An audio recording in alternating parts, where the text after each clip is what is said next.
Valerie Leona Tindall was born on August 29, 2005, in Indianapolis, Indiana, United States. Her family was large and included her parents, Sheena Sandifer and Jack Tindall, as well as her siblings Jacob Ryan, Sally Regina, Gail Tindall, Jaylin Sally, Brianna Les, Shay Burns, and Jace Sue Tindall.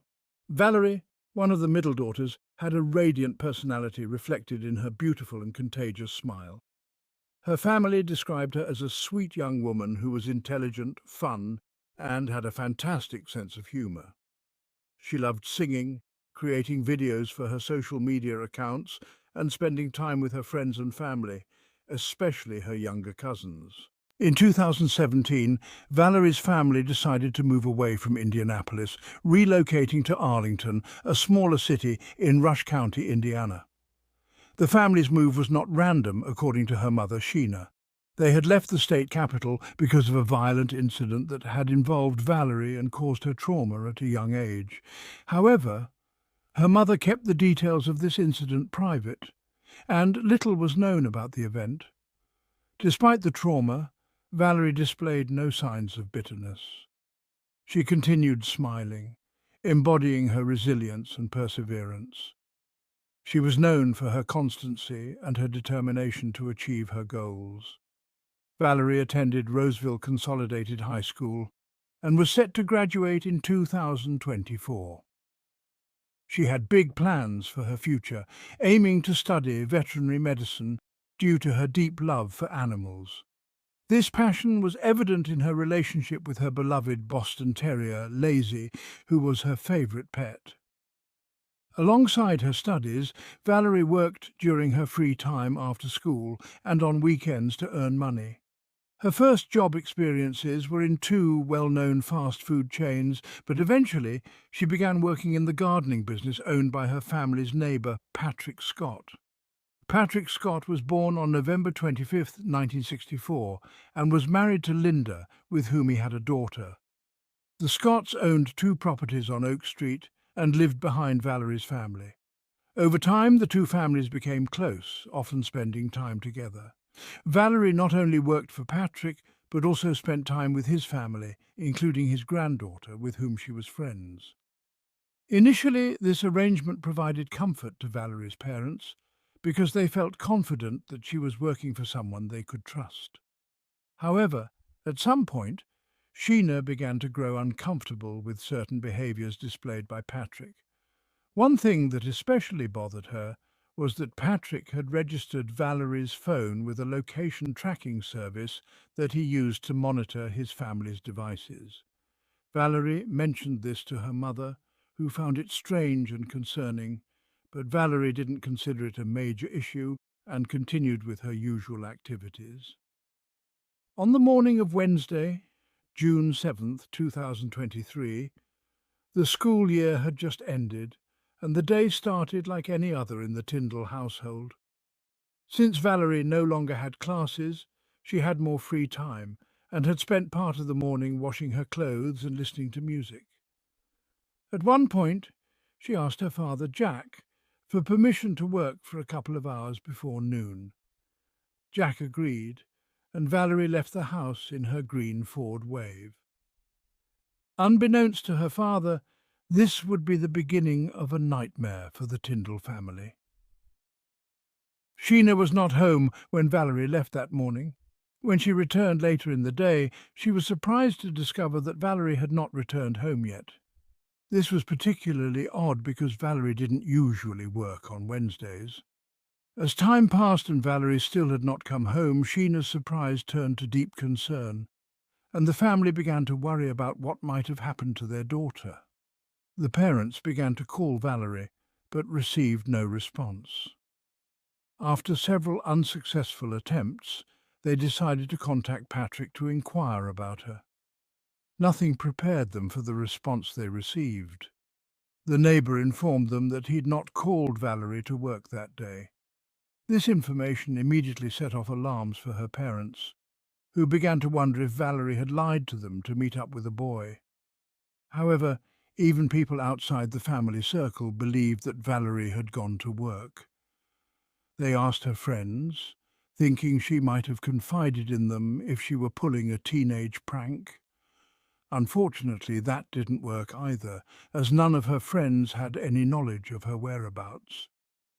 After a long, agonizing night without any news about Valerie, her loved ones began searching around their home in the morning.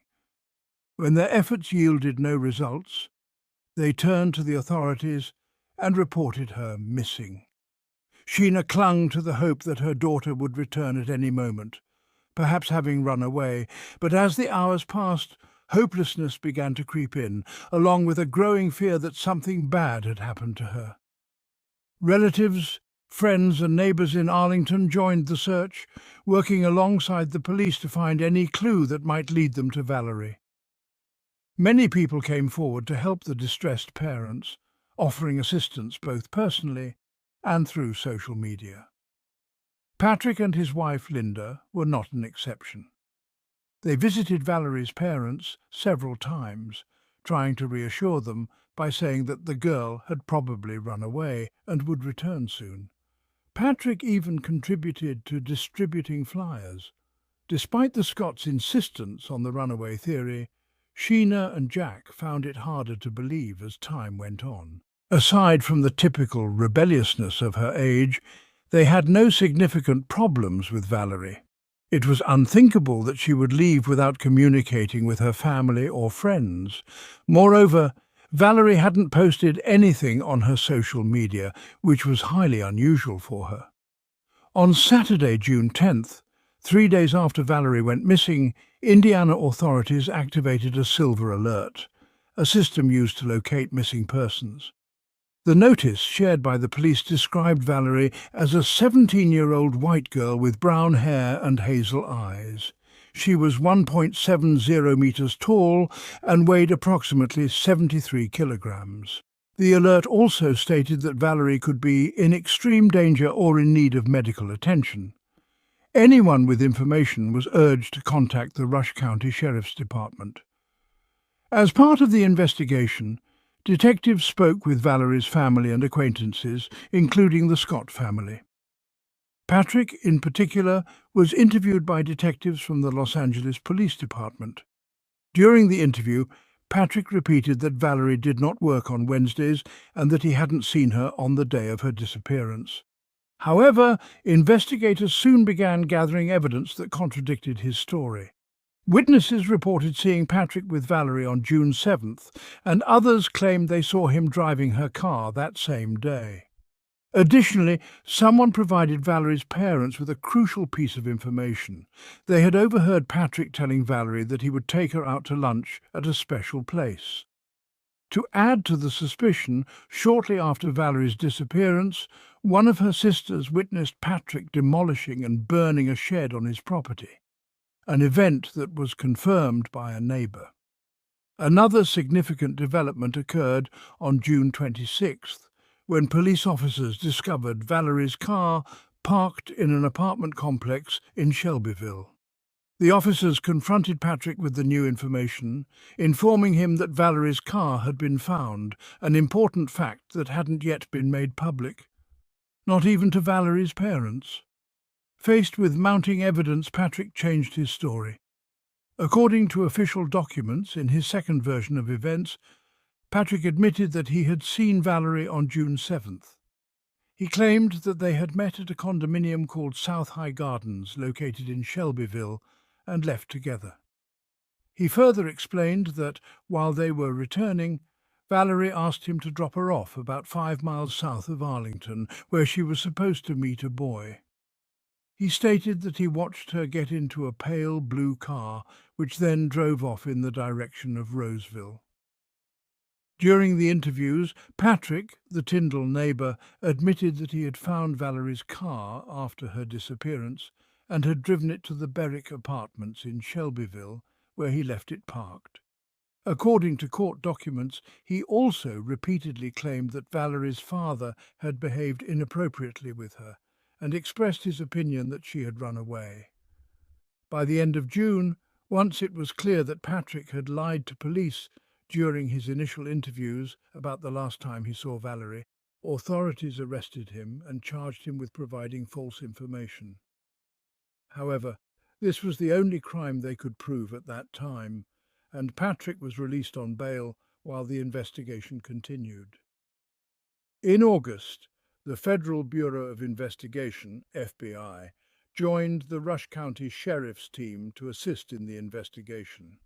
The FBI helped by conducting interviews, advising on investigative strategies, and analyzing evidence collected by local authorities, including phone records and location data from both Valerie's and Patrick's communication devices. That same month, police announced that they had reason to believe that Valerie might have been kept hidden somewhere. In response, they asked the public to stay vigilant, and more photos of Valerie were released to make it easier for people to identify her. It was suggested that she might have changed her appearance by altering her hair color. For her family, August was particularly difficult because Valerie wasn't with them on her 18th birthday. 2 days later, her parents gave an emotional interview, voicing their fears of never seeing her again. Jack recounted his last interaction with his daughter, while Brianna, one of Valerie's sisters, sent her a heartfelt message. The search for Valerie extended for several months, during which time authorities executed around 50 search warrants. Analysis of the phone data revealed significant details. The last connection from Valerie's phone occurred near her home in Arlington, not in Homer, where Patrick claimed to have last seen her. The data showed that Patrick had returned home with Valerie at approximately 12:59 p.m. on June 7th. Additionally, investigators found a message sent from Valerie's phone to Patrick at 11:23 a.m. on the day of her disappearance, indicating that she was on her way. Patrick had also sent 2 messages to Valerie after she went missing, one on June 7th at 5:40 p.m. and another on June 8th at 2:46 p.m., both asking where she was. Neither message received a response. Further investigation revealed unusual behavior from Patrick. For instance, after returning home on June 7th, he didn't connect to the internet and deactivated several apps on his phone.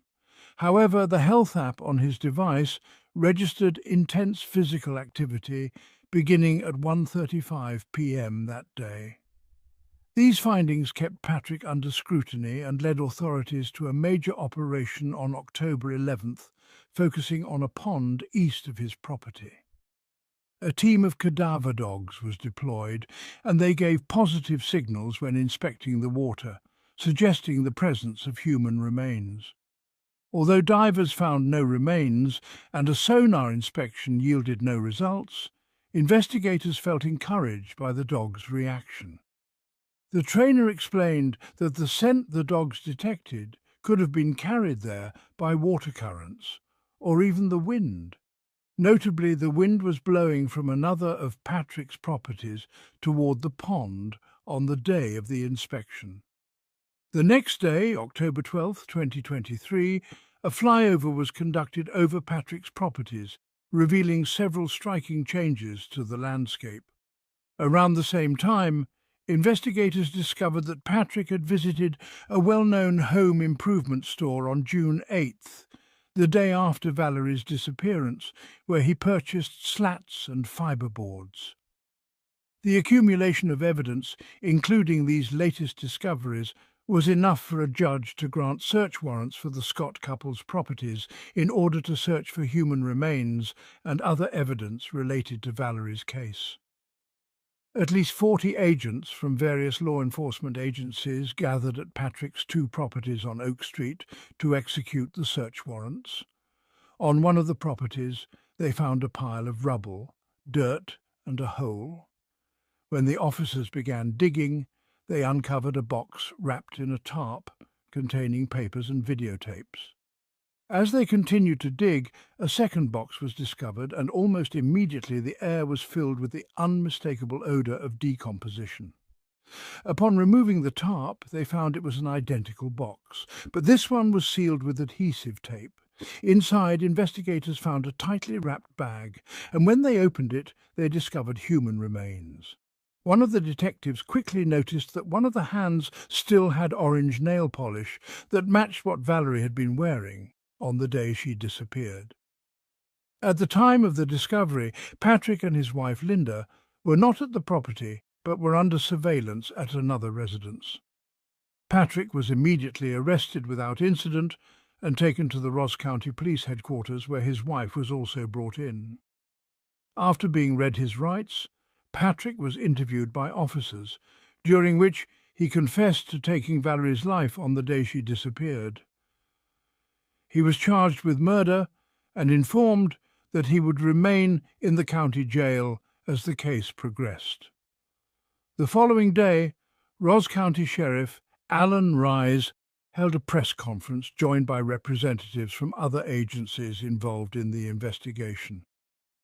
Sheriff Rees explained the steps that led to the discovery and noted that the coroner was conducting the necessary studies to officially identify the remains and determine the cause of death. Despite the formalities, there was little doubt among those present that the remains were Valerie's. The solidarity shown towards Valerie's family, especially her parents, was evident during the press conference. Following the meeting with the press, Sheena and Jack spoke about the overwhelming grief they were experiencing. They were in disbelief that Valerie's body had been just meters from their family home all this time. Sheena shared that, though she had refused to believe it deep down, she knew something was terribly wrong and that her daughter hadn't simply run away. She talked about how Valerie had worked tirelessly to improve her grades in hopes of attending university, but that dream had been stolen from her. Sheena also recounted how Patrick had behaved more like a jealous boyfriend than an employer, even tracking Valerie's phone. She recalled the strange interactions she and her husband had with Patrick and Linda on the day Valerie disappeared. Though she had hoped that discovering the truth would bring some peace, Sheena admitted that it did little to fill the void left in their lives. Jack added that he struggled to comprehend how someone could commit such a heinous act. Shortly after the press conference, Brenda McMahon, the coroner in Novi de Ross, confirmed that the remains found on Patrick's property were indeed Valerie's, though the exact cause of death had not yet been determined. The news of the discovery shocked the small community of Arlington, which had been actively involved in the search for Valerie. Many residents had closely followed each update and were deeply affected by the outcome. An aunt of Valerie's launched an online fundraising campaign to help with the funeral expenses, which garnered significant support. On the same day, Patrick appeared in Ross County Circuit Court for an initial hearing where the prosecution formally charged him.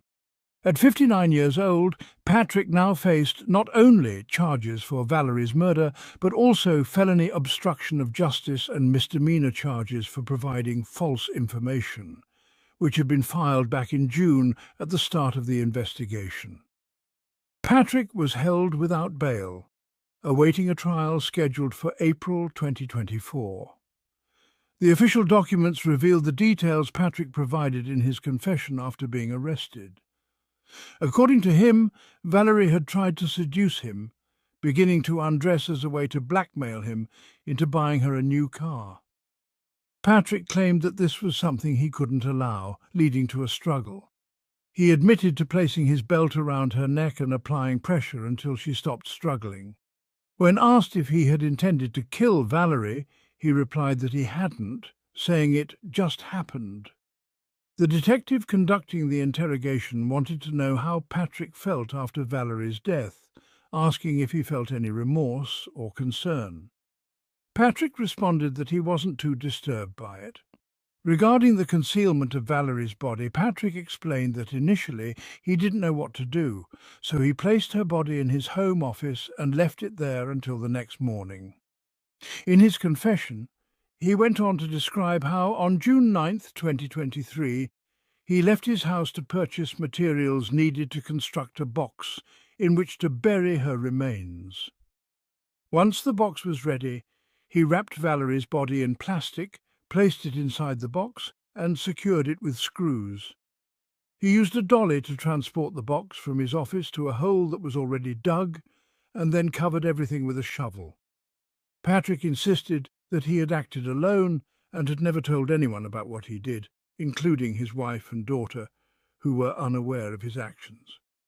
Valerie's parents were outraged by Patrick's statements, particularly his claims regarding the reasons for ending their daughter's life. They were deeply regretful that despite their efforts to protect their family from violence by moving away from Indianapolis, they ended up living next door to a predator. On January 25, 2024, Patrick Scott and his defense attorneys reached a plea agreement with the prosecution to avoid a lengthy trial. In exchange for pleading guilty to Valerie's murder, Patrick would receive a 57-year prison sentence without the possibility of parole, and the other charges against him would be dropped. When this agreement was presented to the judge, he took a few days to consider it, and on March 11th the Ross County Court accepted Patrick's plea, sentencing him to 57 years in prison. Additionally, Patrick was ordered to pay $50,000 in restitution to Valerie's family. Although the guilty plea spared Valerie's loved ones the ordeal of a trial, Sheena and Jack felt that many questions remained unanswered.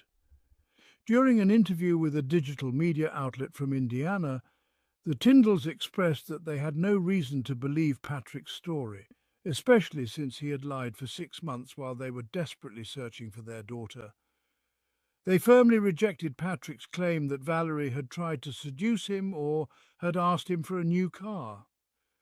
They emphasized that not only would Valerie never have done such a thing, but she had even refused a family member's offer to upgrade her car to a better model. The parents also voiced their suspicion that Patrick might be covering for other people who were either involved in or at least aware of what had happened. Sheena shared that she longed to sit face to face with Patrick and ask him for the truth. She believed it was only fair after he had taken their daughter from them. Speaking as though she were addressing him directly, Sheena expressed that it was already bad enough that he had taken Valerie's life, but dragging her name through the mud only compounded the pain. Though Sheena felt she knew what had happened, she wanted to hear it from Patrick himself. She questioned how difficult it could be for him to tell the truth if he was going to spend the rest of his life in prison anyway. For Sheena, Jack, Valerie's siblings and the rest of their family, the loss continues to weigh heavily on them. They are left to grapple with the absence that Patrick condemned them to on June 7, 2023. The hardest part for them is moving forward without Valerie, a young woman who had been so eager to pursue her university studies and build a better future. For now, they cling to the warm memories they created with her during her short life. Candice Rogers was born on July 18, 1947, in the city of Spokane, Washington State. She was the only child in her family, and soon after her birth her parents divorced. However, her father continued to live in the same city, and they often spent time together. Candice was a cheerful, ordinary child. She loved spending time outdoors with friends, being in nature, and playing with her dog. One of Candice's favourite activities was participating in a girls' organisation similar to the Boy Scouts, where girls learned useful skills, went on hikes, and generally enjoyed themselves. In 1959, when Candice was old enough, she finally got the chance to join the organisation. She was thrilled. One of her duties was selling lollipops. Members were required to go door to door offering the candies to local residents. On Friday, March 6, 1959, Candice set out to do just that. After school, she returned home, had lunch, played with her dog, then took about 8 boxes of lollipops and left the house at around 4 o'clock in the afternoon. Candice planned to walk along the nearby streets and offer neighbours the chance to buy lollipops. Other girls in the organisation were also out selling in the same area, but they had divided up the streets so they wouldn't overlap in their efforts. By 6 o'clock in the evening, however, Candice had not returned home, and her mother began to worry. As the sun started to set, Candice's mother, together with her grandfather, went out to search for her. They walked through the nearby streets, but Candice was nowhere to be found. Eventually, neighbours and friends joined the search, but despite their combined efforts, there was no sign of her. With growing concern, her mother contacted the police. By then it was dark, and the fear that something terrible had happened to Candice increased. The police immediately got involved, questioning neighbours and searching the area. They quickly discovered that Candice had sold only one box of lollipops, suggesting that something happened to her shortly after she left home. A resident reported seeing Candice on a nearby street around 6:30 in the evening, which was strange since her mother had already started looking for her by then. Candice's grandfather shared another critical detail. While searching, he was nearly hit by a speeding car that swerved onto the curb. Though he didn't get a look at the license plate, he recalled it was a green 1953 Ford. The police sent out alerts for the car but had no luck tracking it down. Around 9 o'clock at night, police found several boxes of lollipops by the side of the road near a bridge. The discovery confirmed the boxes belonged to Candice, heightening concerns about her whereabouts. Search efforts intensified in the area, with officers scouring both sides of the river and the nearby wooded area. They searched throughout the night, but failed to find the girl. By the following morning, news of Candice's disappearance spread across local newspapers, and soon media across the state began covering the story. The disappearance of children near their homes was rare in 1959, so the entire community of Spokane was alarmed. Early in the morning, more officers were deployed in the search, and they were joined by mounted police, people in off-road vehicles, and even military personnel with helicopters. Additionally, hundreds of volunteers from the city and nearby towns joined the effort. Over 1,000 people took part in what became one of the largest search operations in the country's history. The search area expanded to 18 kilometres from Candice's home, but despite the scale, no progress was made in finding her. On that same tragic day, a helicopter involved in the search struck power lines and crashed, killing 3 of the 5 crew members. Despite the tragedy, the search continued for days but yielded no results. The police worked tirelessly, operating in shifts 24 hours a day, while investigators followed up on over 750 leads, though each one turned out to be a dead end. 15 days later, 2 soldiers from a nearby base were hunting in the woods west of Spokane when they spotted a child's shoes on the ground. They immediately recalled Candice's disappearance, as many military personnel had been involved in the search. The shoes were shown to Candice's grandfather, who confirmed they belonged to his granddaughter. The police then headed to the woods to search the area. Within minutes, one of the officers spotted a leg sticking out from the bushes and found Candice's body, partially hidden under pine branches. Medical examiners determined the cause of death was strangulation. They concluded that the killer used a piece of fabric torn from her skirt for the strangling. There were signs that Candice had been tied up, as marks were found on her wrists and ankles, although no ropes were found at the scene. Investigators also determined that she had been sexually assaulted. While searching the crime scene, police found a green car seat cover nearby, but they couldn't establish if it had any connection to the murder. Additionally, a small purple stain was noticed on Candice's clothing, which smelled like grape bubblegum. However, investigators couldn't confirm if it was related to the case. With no solid leads or evidence pointing them toward the killer, the investigation faced many difficulties. One suspect emerged, a 50-year-old man named Alfred Graves. He became a suspect because he took his own life the same day Candace's body was found. Graves had committed suicide in his car near where the lollipop boxes were discovered. Additionally, he lived just a few hundred meters from Candace's home. Inside his car, police found rope and women's hairpins. When investigators searched his home, they found numerous newspaper clippings about sexual crimes against women and girls. It was also revealed that many women had accused Graves of harassment, and his wife suspected he might have been involved in Candace's murder. Despite this chain of disturbing facts, investigators could not find any concrete evidence linking Graves to the crime.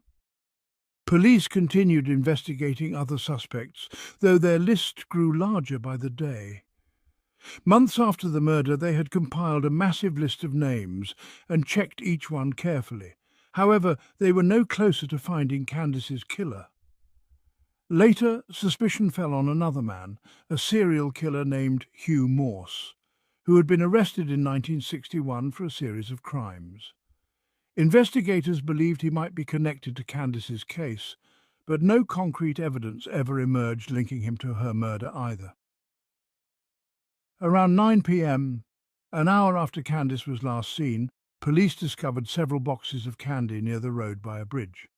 It was immediately clear that the boxes belonged to Candace, and this find only heightened the growing fear surrounding her disappearance. The authorities concentrated their search efforts in that area, scouring both banks of the river and a small wooded region nearby. Despite an all-night search, they were still unable to locate the girl. By the next morning, news of Candace's disappearance had spread through local newspapers, and soon media coverage extended throughout the state. The abduction of a child near her home was an uncommon occurrence, something that hadn't happened in the area for many years, which left the entire city of Spokane deeply disturbed. Given the circumstances, the police expanded their search operations, increasing the number of officers involved. They were joined by mounted police, people in SUVs, and even military personnel who conducted aerial searches using helicopters. A significant number of volunteers from Spokane and neighbouring areas also joined the search effort. More than 1,000 people participated, making it one of the largest search operations in the country's history. The search radius expanded to 18 kilometres from Candace's home, yet there was still no trace of her. That same day, another tragic incident occurred. One of the helicopters involved in the search crashed after hitting a power line, killing 3 of the 5 crew members on board. Despite this setback, the search continued for several more days, but no further evidence surfaced. However, the police did not relent, working in multiple shifts around the clock to find the missing girl. Investigators followed up on 750 tips in the initial days of the search, but none provided any breakthroughs. 15 days after Candace's disappearance, 2 soldiers from a nearby base were hunting in the woods west of Spokane. There, they noticed a pair of children's shoes on the ground. Remembering Candace's case, they immediately notified the police. The shoes were shown to Candace's grandfather, who confirmed that they belonged to his granddaughter. Shortly afterward, police officers searched the area. Within minutes, one of the officers spotted a leg protruding from some bushes. Tragically, they had found Candace's body partially concealed under pine branches. Medical experts determined that she had been strangled, and the fabric used to commit the crime had been torn from her own skirt. Evidence showed that her wrists and ankles had been tied, although no ropes were found near the body. The examiners also confirmed that Candace had been sexually assaulted. During their investigation of the crime scene, the police discovered a green car seat cover nearby, but were unable to establish whether it had any connection to the murder. Additionally, a small purple stain was found on Candace's clothing, and it smelled of grape bubblegum. Despite these clues, investigators were unable to determine if they were related to the case. With few solid leads to guide them, the police faced an uphill battle. They processed hundreds of tips and examined numerous individuals, including neighbours and known offenders in the area. Soon, attention turned to a 50-year-old man named Alfred Graves. His actions had drawn suspicion. On the same day Candace's body was found, Graves had committed suicide in his car, not far from where Candace's candy boxes were discovered. Additionally, Graves lived just a few hundred metres from her home. When police searched Graves' car, they found a rope and several women's hairpins. A subsequent search of his home revealed disturbing material, including newspaper clippings about sexual crimes against women and girls. Investigators also learned that multiple women had accused Graves of harassment. Even his wife expressed suspicion, stating that she believed her husband may have been involved in Candace's murder. Despite this chain of unsettling details, the police couldn't find any conclusive evidence linking Graves to Candace's death. They continued to regard him as a suspect, but were unable to prove his guilt. As time passed, investigators expanded their efforts to examine other suspects, and their list grew rapidly. A few months after the murder, the police had compiled a massive list of names, which they carefully investigated one by one, but none yielded any leads. Later, suspicion fell on another individual, a serial killer named Hugh Morse. Morse had been arrested in 1961 for a string of crimes.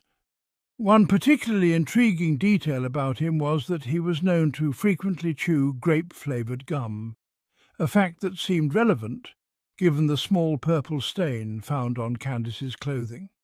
Additionally, Morse had killed 2 women in Spokane just months after Candace's death.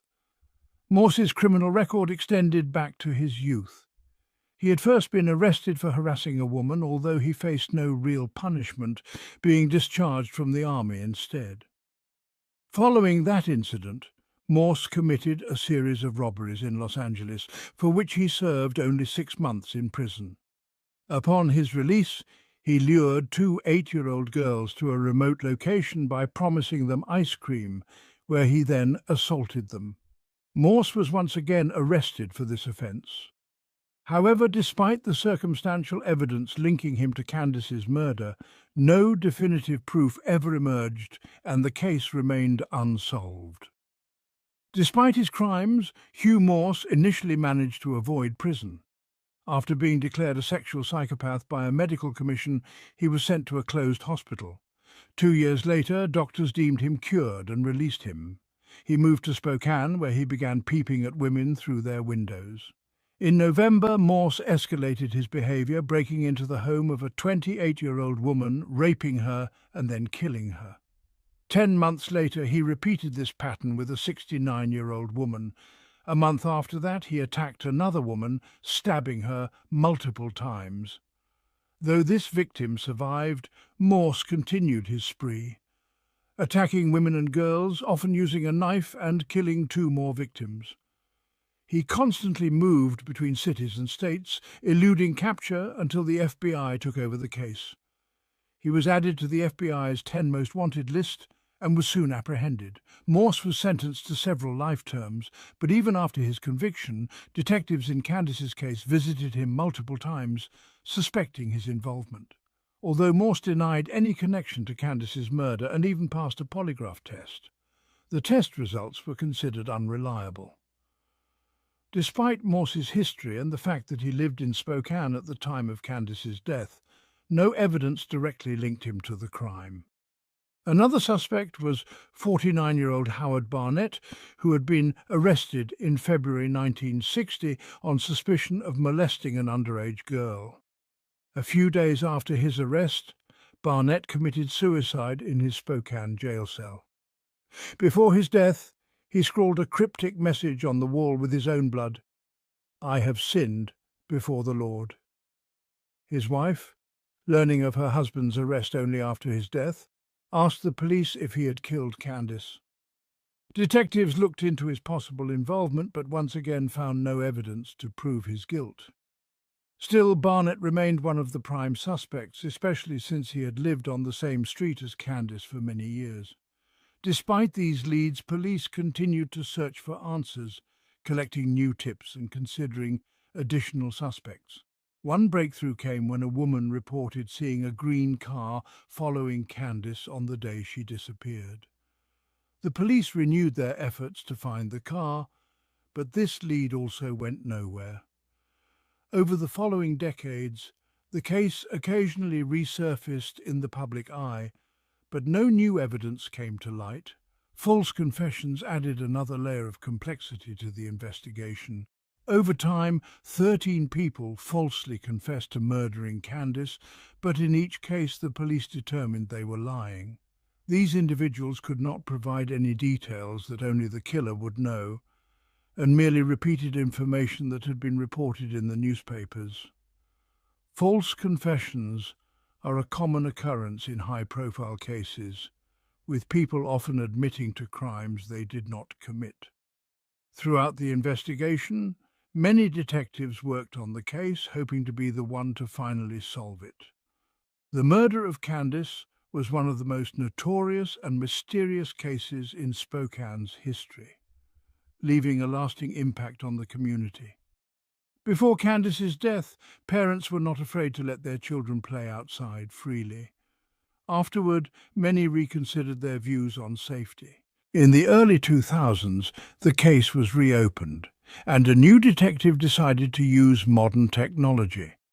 Fortunately, the police in 1959 had properly preserved the evidence, allowing forensic experts to extract a male DNA sample from Candice's clothing. Given the sample's age and condition, it was difficult to analyze, but experts were eventually able to create a DNA profile, which was immediately uploaded to the FBI's database. Unfortunately, there were no matches, and subsequent comparisons with the DNA of numerous suspects also yielded no results. Many still believed Hugh Morse was responsible, but the DNA examination ruled him out as Candice's killer. Once again, the investigation stalled. The police had a DNA sample from Candice's killer, but they still couldn't identify him. The case remained cold until 2021, when it was reopened once more. This time, a new detective turned to genetic genealogy, a cutting-edge technique that had already solved hundreds of cold cases.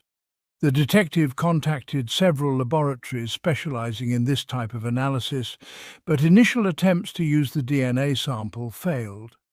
The semen sample had degraded significantly over the years, making it difficult to work with. Undeterred, the detective turned to one final laboratory, where experts managed to study the sample using the most advanced tools available. They successfully extracted the necessary profile of the killer, which was uploaded to genetic databases. After a painstaking process of analyzing thousands of individuals, the experts narrowed the search to one family. Their investigation revealed that the DNA most likely belonged to one of three brothers. However, all three had died years earlier. The detectives discovered that one of the brothers had a daughter, and they immediately contacted her. Shocked by the news that her father might be involved, the woman agreed to provide a DNA sample. The results confirmed that she was closely related to the person whose DNA was found on Candice's clothing. Armed with this evidence, the detectives obtained a court order to exhume the grave of her father, John Hoff. After decades of uncertainty, the identity of Candice's killer was finally revealed. The DNA sample from Hoff's remains matched the semen found on Candice's clothing. Despite the police having hundreds of suspects over the years, John Hoff had never been on their radar. Further investigation into his past revealed that Hoff had committed other crimes as well. At the time of Candice's murder, Hoff was 20 years old and lived just a kilometre from her home.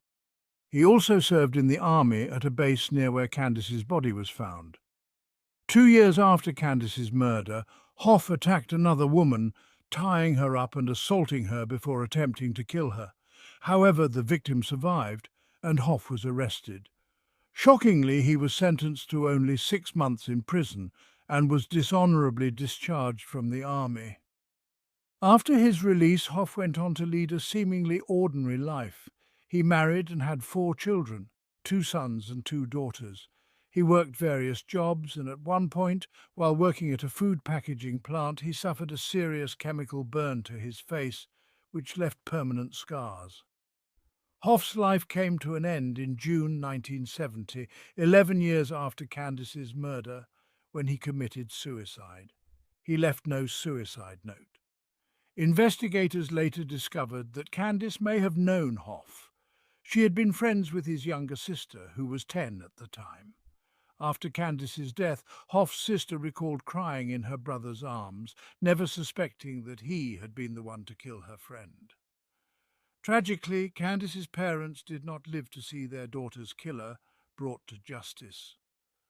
Her mother passed away in 2006, and her father took his own life in 1963, just 4 years after Candace's death. While the reason for his suicide remains unknown, it is possible that he could not bear the loss of his daughter. Despite the long wait for answers, the case finally reached its conclusion, marking one of the longest investigations in Spokane's history. At a press conference announcing the resolution of the case, only one officer who had worked on the original investigation in 1959 was still alive. He expressed his gratitude for living long enough to finally learn the truth. John Hoff's daughter was initially in disbelief that her father could have committed such a terrible crime. However, she eventually accepted the truth, calling her father a monster for taking the life of an innocent girl. She also expressed sorrow that her father had never been held accountable for his actions during his lifetime.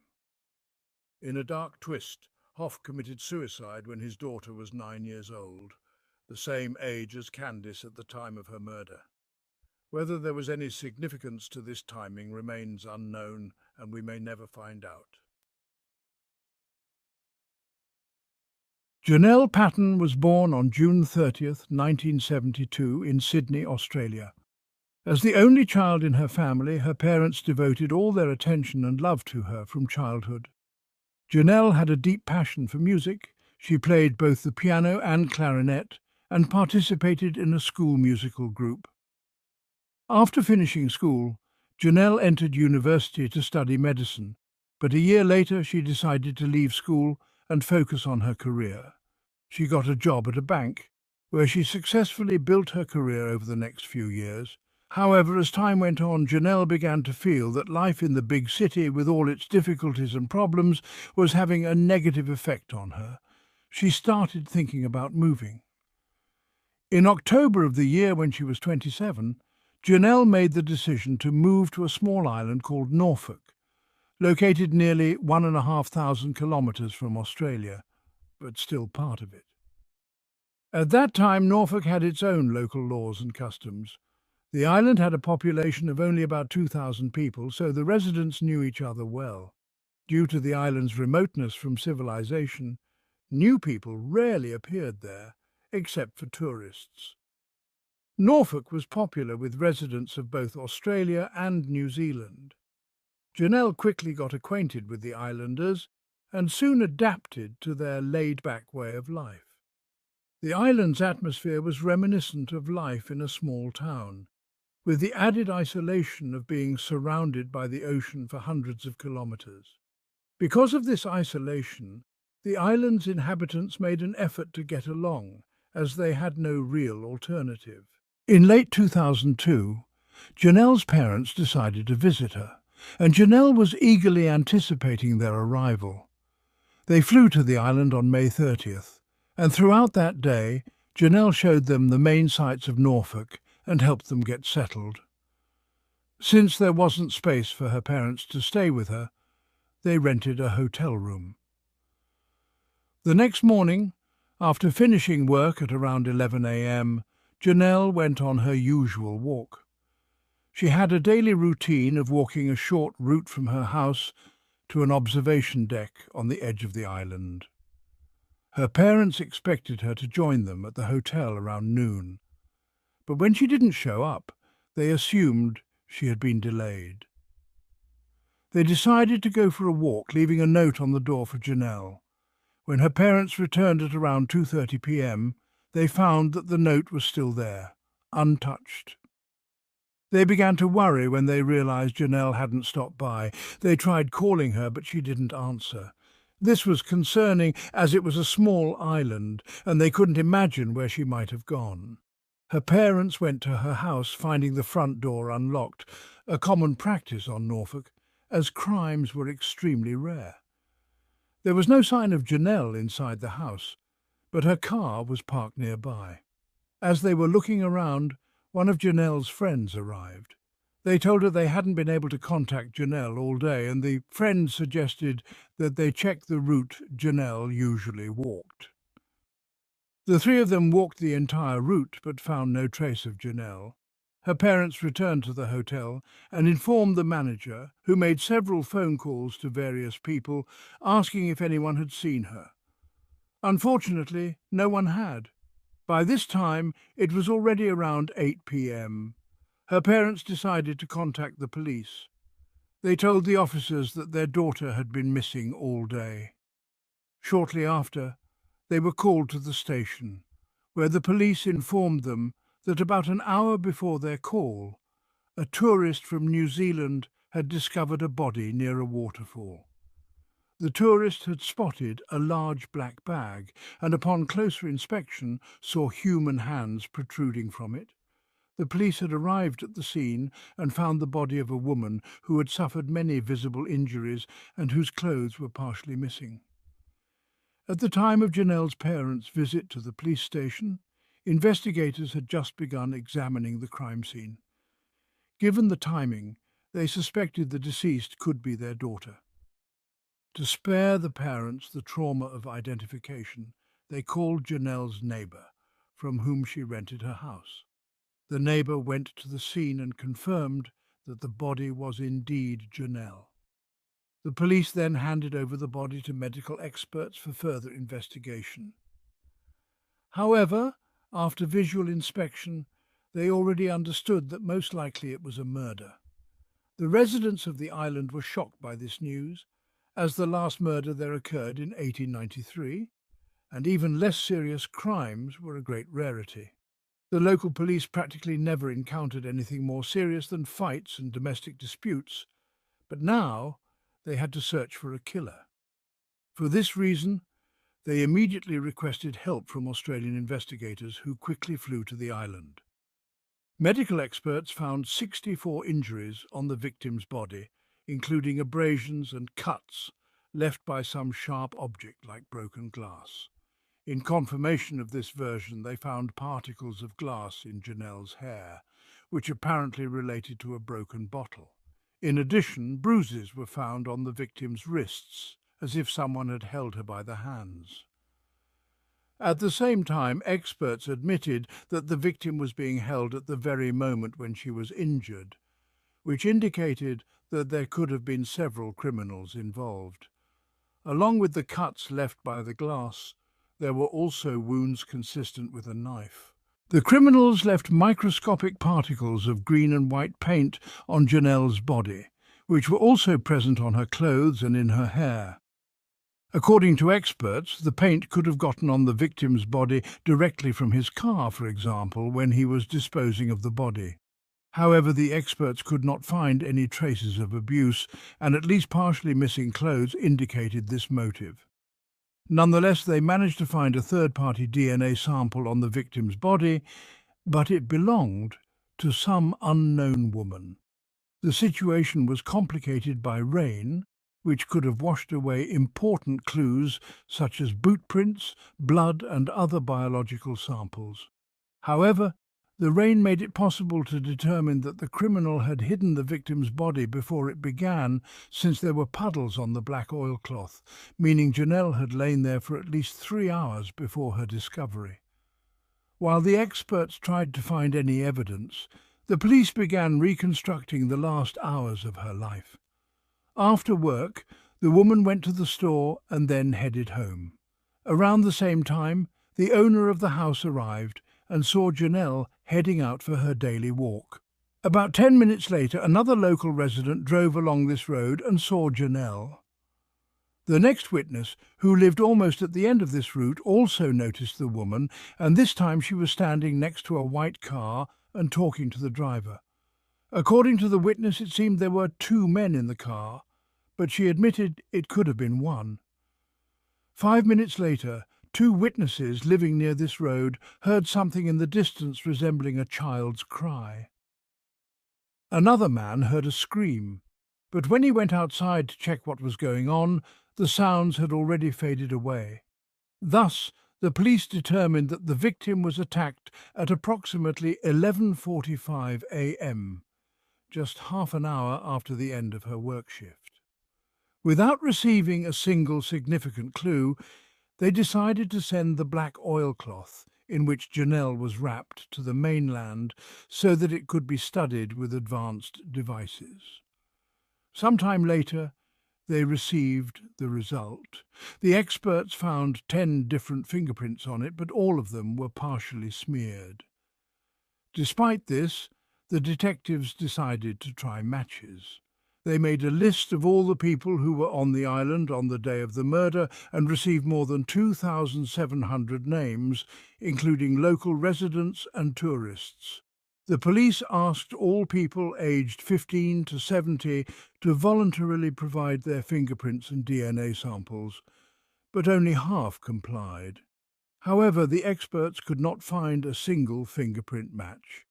As a result, investigators decided to focus on finding possible suspects among Janelle's acquaintances, and in this they were greatly helped by her diary.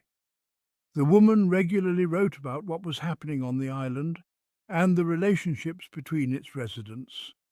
Having studied the diary, the police found quite a lot of interesting details. It turned out that Janelle had a rather strained relationship with one of her friends. When she first moved to the island, she was given temporary housing in the house of this acquaintance. However, Janelle did not stay there for long, as they apparently had some disagreements. But even after her move, this man behaved suspiciously. Several witnesses said that he had once threatened Janelle right in the middle of the street. The police also found out that after the body was discovered, this man asked his friend to say that he had spent the entire day with him, though this was not true. The investigators were never able to find out why this man behaved this way, but they did discover that he was in a secret relationship with that very friend, who had a husband and children. Janelle mentioned this in her diary, and perhaps the man did not like that she knew about their relationship. Despite this, both provided their fingerprints, which were compared with samples from the black oilcloth.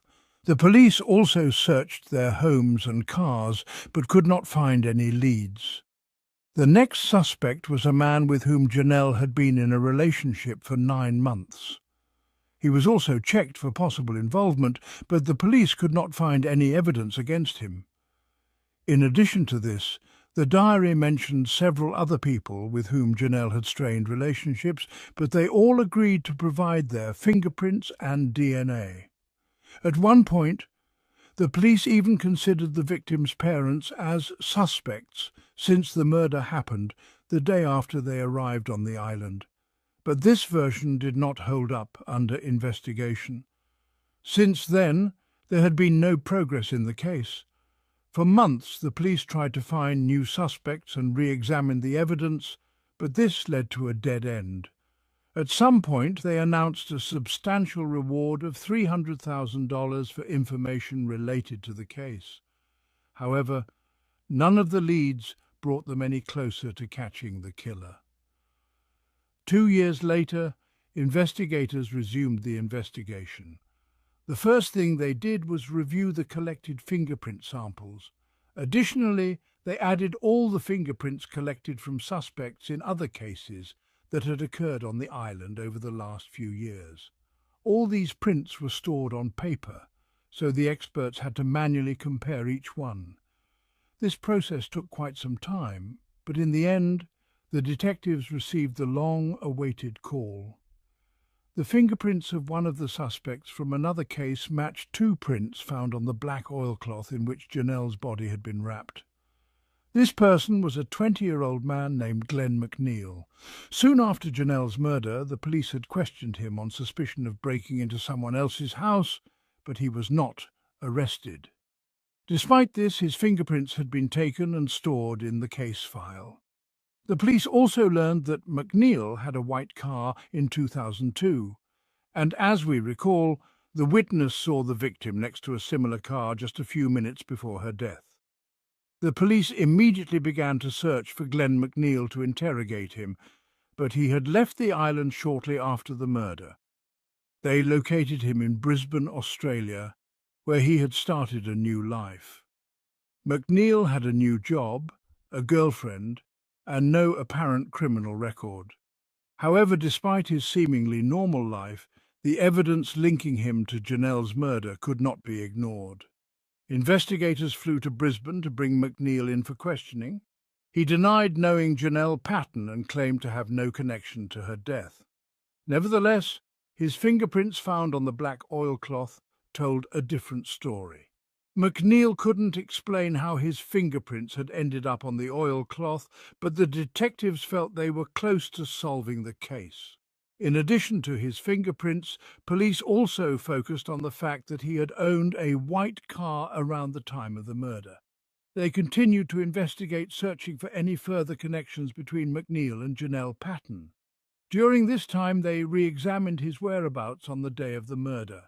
Witnesses came forward stating they had seen McNeil on the island that day, but no one could definitively place him with Janelle before her death. The case continued to build as more circumstantial evidence piled up. Police hoped to find some forensic evidence linking McNeil to the crime scene or to Janelle herself. As part of their investigation, detectives interviewed McNeil's family and friends, trying to get a sense of his behavior and activities around the time of the murder. They also re-examined the crime scene photos and the evidence collected in 2002, hoping to find new clues with the aid of advancements in forensic technology. At this point, the case had dragged on for years with no clear answers. In 2006, 4 years after the murder, police decided they had enough evidence to charge Glenn McNeil with the murder of Janelle Patton. They arrested him in Brisbane and brought him back to Norfolk Island to stand trial. The trial was a major event for the island community, which had not seen a murder case in over a century. The prosecution argued that McNeil had killed Janelle in a violent confrontation, possibly after a failed abduction or robbery attempt. They emphasized the fingerprints on the black oilcloth, McNeil's ownership of a white car, and his presence on the island at the time of the murder. The defense, however, countered that there was no direct evidence linking McNeil to the crime. They argued that his fingerprints could have ended up on the oilcloth through an innocent interaction and that there was no motive for him to kill Janelle. Throughout the trial, the jury was presented with the forensic evidence, witness testimonies, and the timeline of events on the day of Janelle's murder. After weeks of deliberation, McNeil was found guilty of Janelle Patton's murder. The verdict was a relief for the residents of Norfolk Island, who had been living in fear and uncertainty since the brutal crime. McNeil was sentenced to life in prison, marking the end of a long and painful chapter for the island community. Even after McNeil's conviction, some questions remained unanswered. What exactly happened in the moments leading up to Janelle's death? Why did McNeil target her, and was there anyone else involved? While the trial brought a sense of closure, it also left some lingering mysteries about the case. Nevertheless, the conviction of Glenn McNeil was a significant moment in the history of Norfolk Island and a reminder that even in small, tight-knit communities, tragedy can strike unexpectedly. For the Patton family, Janelle's murder was an unimaginable loss. Though justice had been served, their grief was still profound. They would never forget the vibrant, kind-hearted woman who had moved to Norfolk Island seeking a fresh start, only to meet a tragic and violent end. Her death left an indelible mark on the island, forever changing the peaceful atmosphere of the close-knit community. After the case concluded, Norfolk Island slowly returned to normalcy, but the memory of Janelle Patton's murder lingered. People continued to speculate about the details of the case and whether there were more facts yet to be uncovered. However, as the years passed, the island tried to heal, remembering Janelle for the person she was, not just the victim of a brutal crime. In the years following McNeil's conviction, the case became the subject of media coverage, books and documentaries, as the unusual circumstances surrounding Janelle's murder continued to capture public interest. For law enforcement, the case was a reminder of the challenges of solving violent crimes in small, isolated communities where resources are limited and crimes of such magnitude are rare. Yet through persistence and advances in forensic science, they were able to bring justice to Janelle Patton and her family. As for Glenn McNeil, his life sentence meant that he would spend the rest of his days behind bars, paying the price for the heinous crime he committed. His actions had shattered the peace of Norfolk Island and taken the life of an innocent woman, leaving a scar that would never fully heal. Despite the resolution of the case, the island's sense of safety had been irrevocably altered. Janelle Patton's murder serves as a chilling reminder that no place, no matter how remote or seemingly idyllic, is immune to violence and tragedy. Her memory lives on in the hearts of those who knew and loved her, and her story remains a cautionary tale for future generations. The tragic incident that unfolded in the bedroom of 20-year-old Shelley Nance left the quiet town of Lake Hens, Texas, in a state of shock and confusion. Residents were in disbelief, struggling to comprehend the situation. Law enforcement authorities quickly launched an investigation, closely scrutinizing Shelley's circle of friends for clues. Various hypotheses and suspicions were proposed by investigators and others involved in the case, but some evidence that initially seemed vital only served to complicate the investigation, delaying the search for the truth.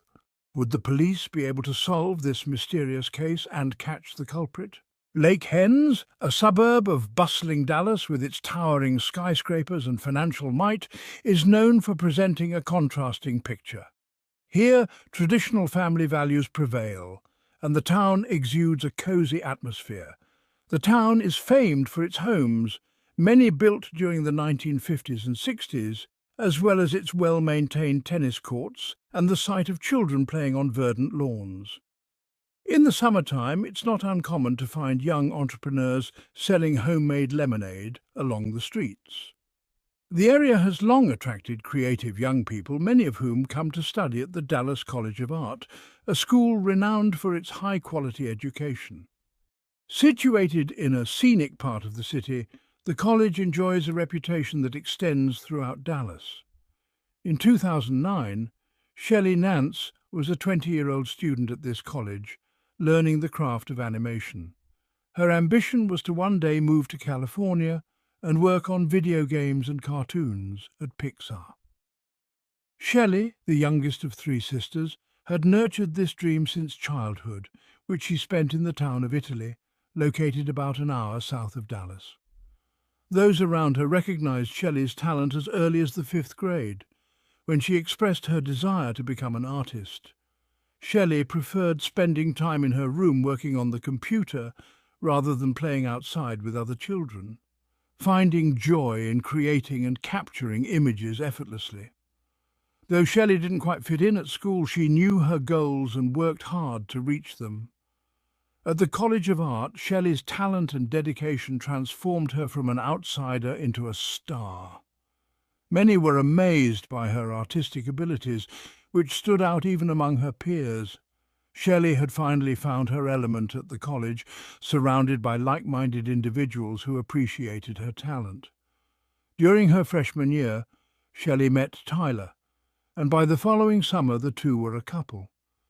This relationship came as a surprise to Shelley's mother, who hadn't realised her daughter had shown an interest in anyone before. Nevertheless, her mother took it in stride. Shelley shared a two-bedroom apartment near campus, and she began going out more often with her new boyfriend, Tyler. Her life seemed to be taking a positive turn. She was inching closer to her dream and appeared genuinely happy. On Thursday, September 10th, Shelley's parents left for Yellowstone National Park, eager for their weekend trip, but unable to shake the feeling of missing their daughters. This family tradition, once shared with the children, now felt quieter without them in the car. Cynthia, Shelley's mother, sent a message to all three daughters to let them know she and her husband were on their way. The oldest daughter, Rachel, and the middle daughter, Shauna, both responded, wishing their parents a great trip and urging them to be safe. However, there was no reply from Shelley. As several hours passed without a response, Cynthia's concern began to grow. It was entirely unlike Shelley to not respond quickly. She always made an effort to reply as soon as possible. Now, though, there was nothing but silence. Cynthia decided to reach out, but she didn't have contact details for Shelley's roommate. She then called the art college, knowing that Shelley had a class scheduled for Friday at 8:30 a.m., hoping to check on her daughter's attendance since it had been more than 24 hours without communication.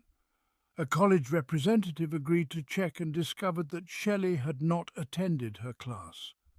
In fact, Shelley had not shown up at all, despite being expected. The teachers quickly contacted her roommate, Kelsey, who was in another class at the time. Kelsey was informed of the situation and asked to return home after her class to check on Shelley and ensure she got in touch with her family. When Kelsey entered their apartment around 3 p.m. and opened the door to Shelley's bedroom, she encountered a shocking and unsettling scene. Investigator Paul Elsie, a veteran officer with 30 years of experience in local law enforcement, arrived at the scene to assess the situation. The veteran officer, who had grown up in the city, received a brief call from the dispatcher about a young woman found in an apartment. He was to find out more details on the spot. What he saw shocked even him, an experienced law enforcement officer with 30 years of service. Shelley Nance was lying face down on the bed, and everything about the room suggested a tragic event had taken place. It was not just the scene itself that spoke volumes, but also the way it reflected the character of the perpetrator. This kind of approach, where the victim is found in such a specific condition, often indicated that the person responsible knew the victim personally and acted out of deep emotional or personal reasons. There were no signs of forced entry into the apartment.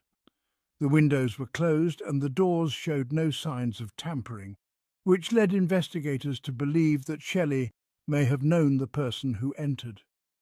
The officers began an intense search for evidence throughout the apartment.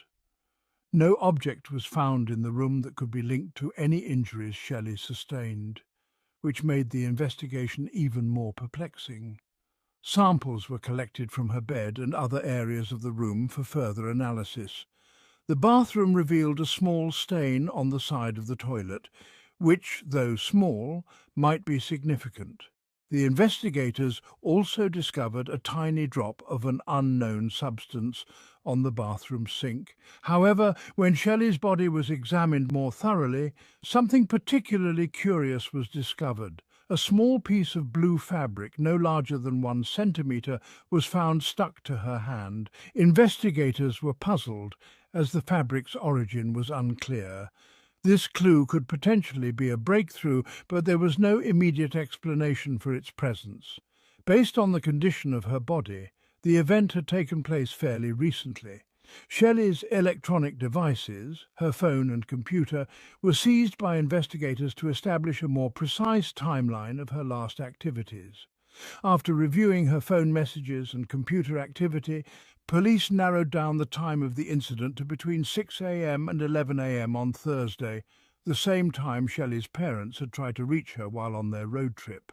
The Nance family had already covered nearly 2,000 kilometres on their journey to Yellowstone National Park when Cindy Nance received a concerning call from the art college where Shelley studied. The connection was poor, but she managed to hear enough to realise that something terrible had happened to her daughter. Cindy, pale and gripped by fear, turned to her husband and asked, "What does this mean?" His answer came like a thunderbolt, with questions racing through both of their minds. Who could have done something like this? How had it happened? Why? Without any hesitation, they turned their car around and began their long drive back to Texas, feeling helpless and desperate for answers. In the meantime, Shelley's roommate Kelsey, who had discovered the scene, became a person of interest for the investigators. She had lived with Shelley and interacted with her more frequently than others. Investigators quickly focused on her to rule out any possible involvement, especially since she hadn't noticed anything unusual for hours after the event.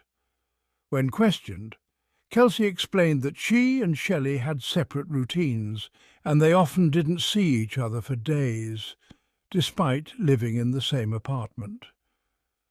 Kelsey was called to the police station for formal questioning.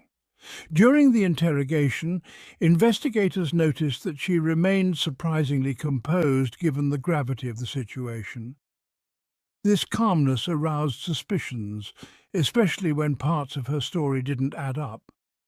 The investigators pressed Kelsey on how she could not have noticed the clear traces of the incident in the apartment, as there were signs throughout the home. Her explanation seemed weak. She claimed to have noticed something odd on the bathroom sink, but didn't think much of it. Though her story raised red flags, Kelsey agreed to provide a DNA sample for analysis. As the investigation proceeded, rumours about Shelley's tragic death spread quickly through Lake Hens. The small town, usually tranquil and closely knit, was stunned by the incident. Shelley had grown up in the area, and many of the residents had watched her from childhood to adulthood. The uncertainty surrounding her death fueled fear and speculation among the townspeople, who tried to process the devastating news.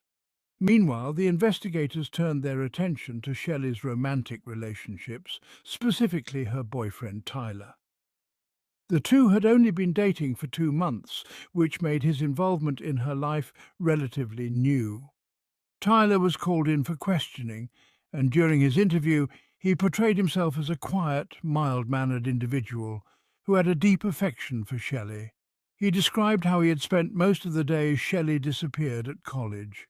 However, investigators noticed something peculiar: scratches on Tyler's body. When asked about them, Tyler explained that they were self-inflicted due to a nervous habit. Despite the long hours of questioning, Tyler maintained his innocence. Still, the investigators needed more answers. They conducted a search of Tyler's apartment where he lived with his roommate Daniel. What they found was unexpected. Tyler had a collection of bladed weapons, including knives, throwing stars, and swords.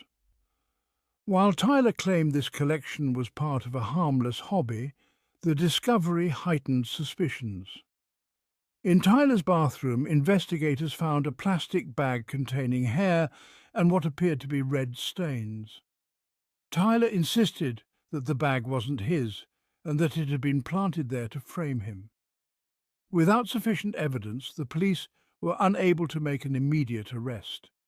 They awaited the results of DNA tests from the samples found at the scene and the items in Tyler's apartment. The investigation continued, and as the days passed, the Nance family held a funeral for Shelley. Though many of Shelley's friends attended the service, her parents specifically asked Tyler not to come, still harbouring suspicions about his involvement. Weeks later, the forensic results arrived. The DNA analysis of the hair found in Tyler's bathroom matched Shelley's, making Tyler the prime suspect in her death. This crucial piece of evidence seemed to confirm what the investigators had long suspected. At the same time, the analysis cleared Kelsey of any wrongdoing, as her alibi for the time of the incident was solid. Yet, as the police dug deeper, a new twist emerged. Tyler and Daniel's former roommate Isaac, who had moved out shortly before Shelley's death, came forward with some interesting information. He revealed that Daniel had an unusually close relationship with Tyler, often controlling his movements and taking care of all his personal matters. Isaac's testimony suggested that Daniel may have harbored feelings for Tyler that went beyond friendship. Investigators now faced a new question. Could Daniel have been involved, driven by jealousy over Tyler and Shelley's relationship? Further investigation revealed even more troubling details. It turned out that Daniel had borrowed Shelley's car shortly before her death, and he had access to her apartment key. He had recently made a copy of the key, which he didn't disclose to investigators. With these new developments, the police decided to question Daniel again. This time, they pressed him on his whereabouts on the day of Shelley's death. His story, which initially seemed solid, began to unravel. Investigators uncovered surveillance footage from a nearby store showing Daniel purchasing medical gloves on the morning of the incident. This discovery was significant because the small blue fabric found on Shelley's hand matched the material of medical gloves. Faced with this damning evidence, Daniel's involvement became undeniable.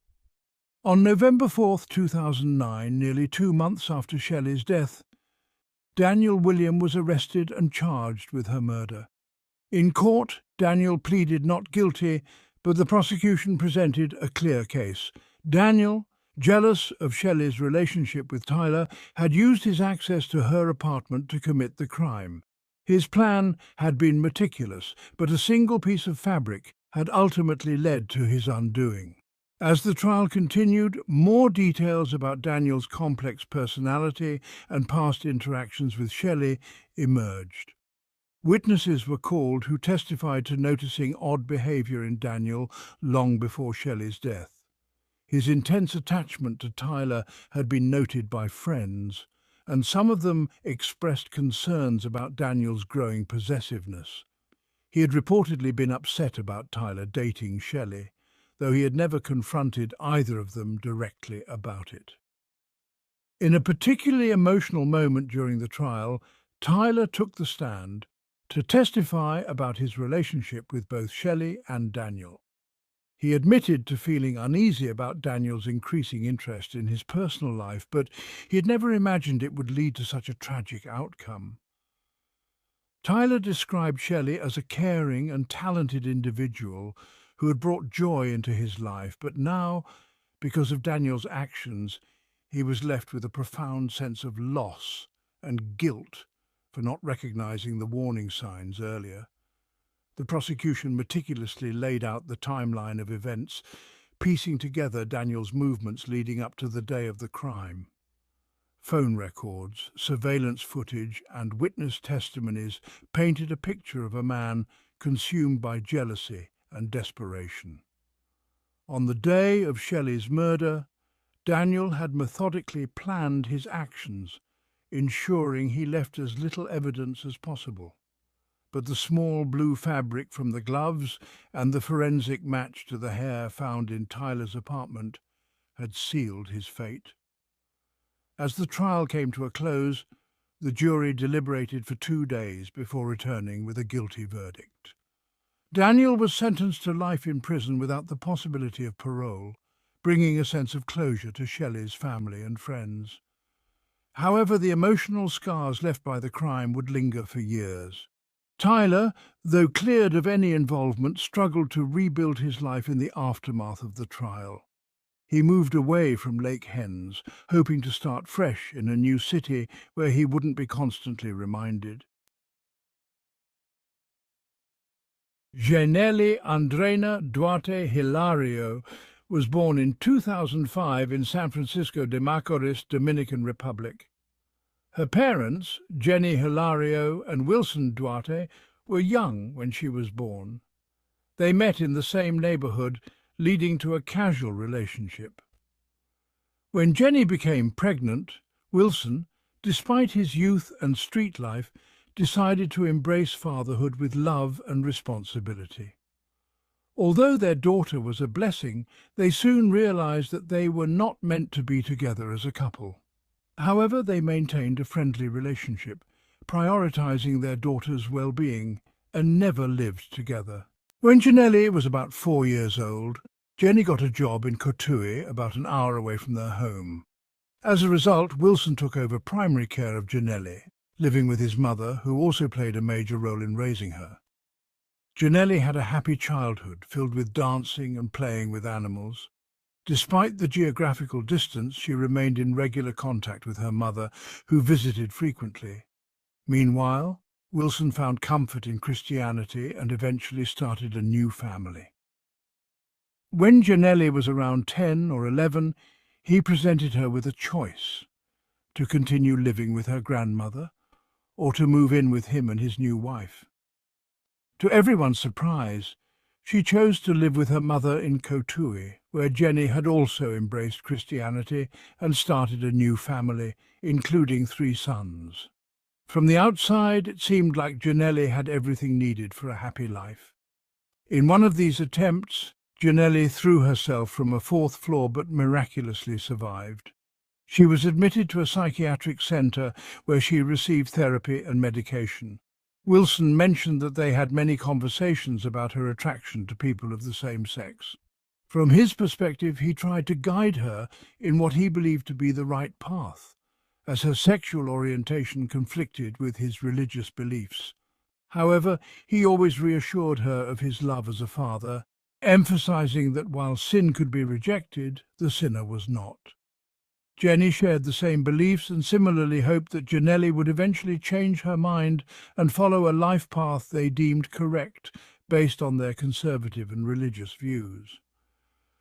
Despite these tensions and numerous internal struggles, Janelli managed to overcome her depression and appeared to be heading toward a fuller and happier life.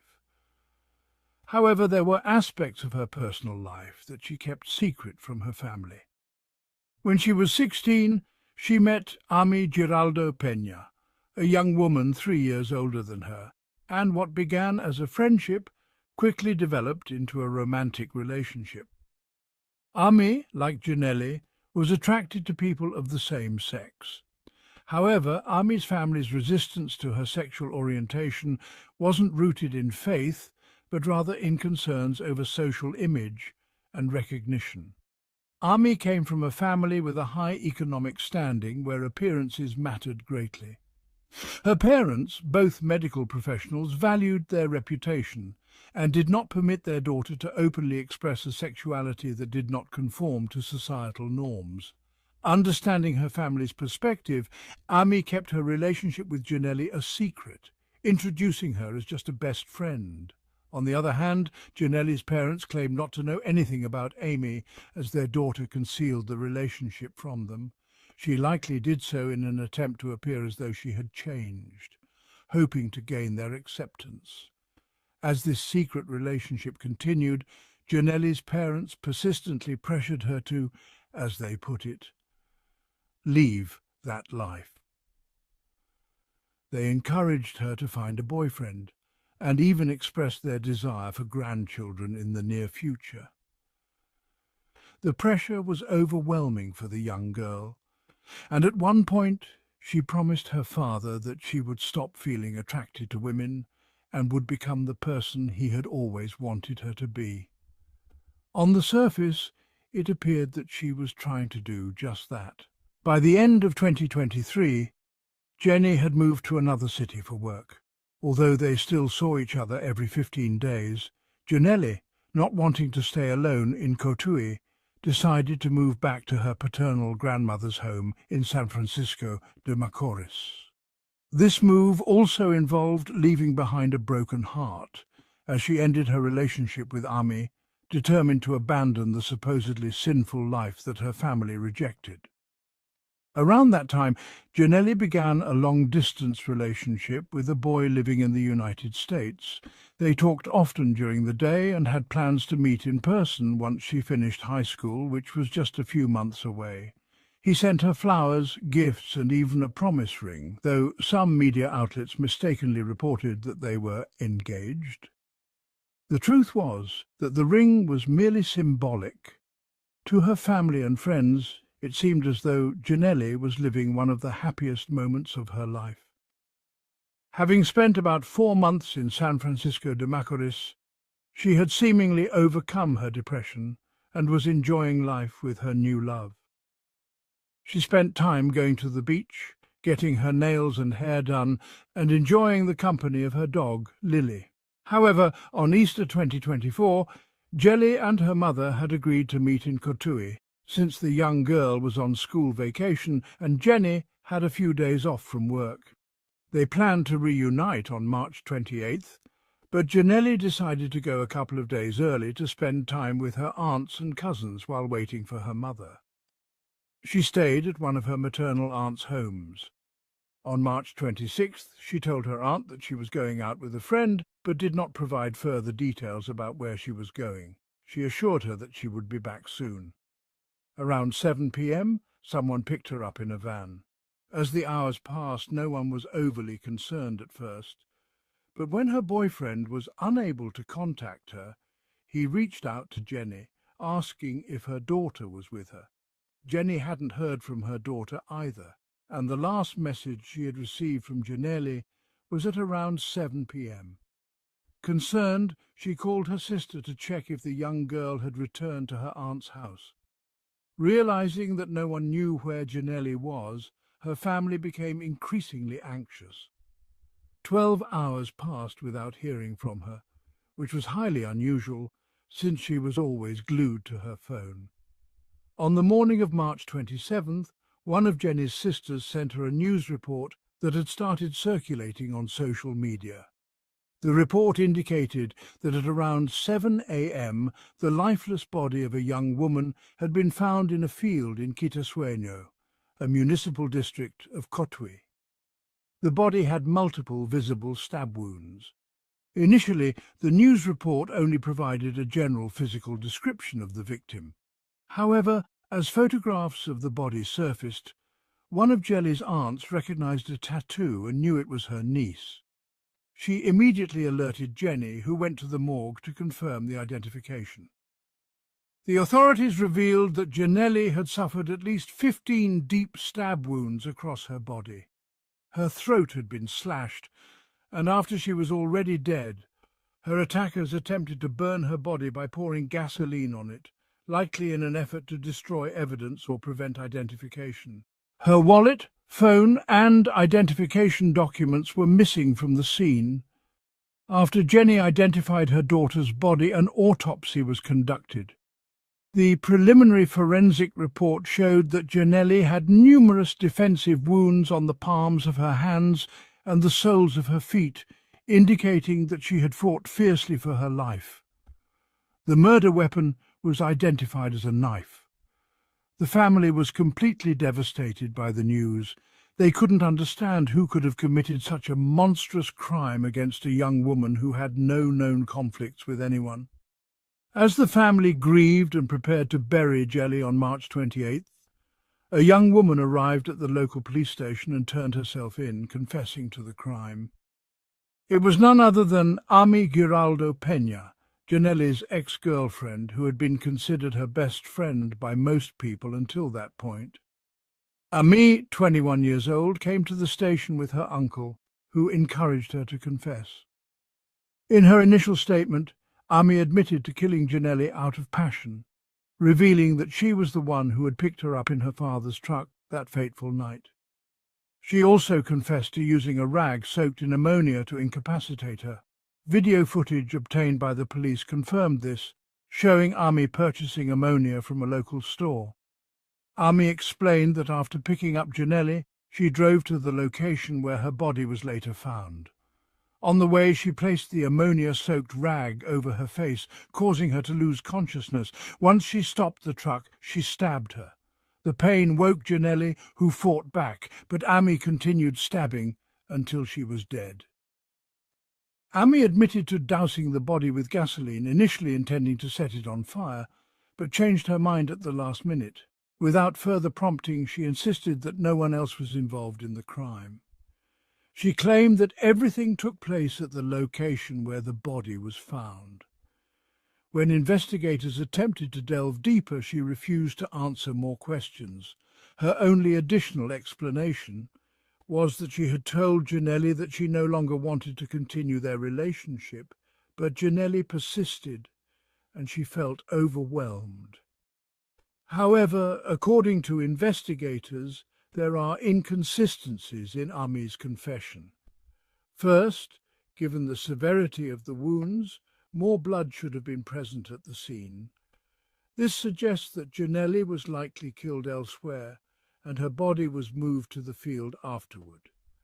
Additionally, the fact that Janelli's clothes were intact, with no visible tears, indicates that she may not have been dressed during the stabbing and was clothed afterward.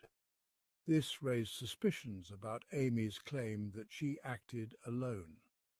The case rapidly gained national attention in the Dominican Republic, with media outlets delving into the details of Janelli and Ami's relationship. Journalist Ramon Tolentino released videos, photos and text conversations that showed interactions between the two girls and even between Amy's family members. These revelations fueled speculation among internet users, who formed their own theories.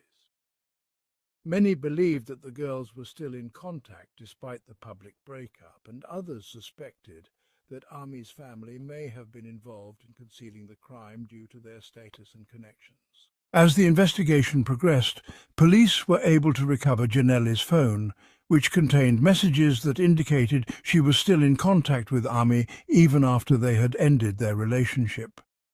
These messages revealed ongoing tensions and expressed feelings of jealousy and anger from Ami towards Janelli, especially concerning her new boyfriend in the United States.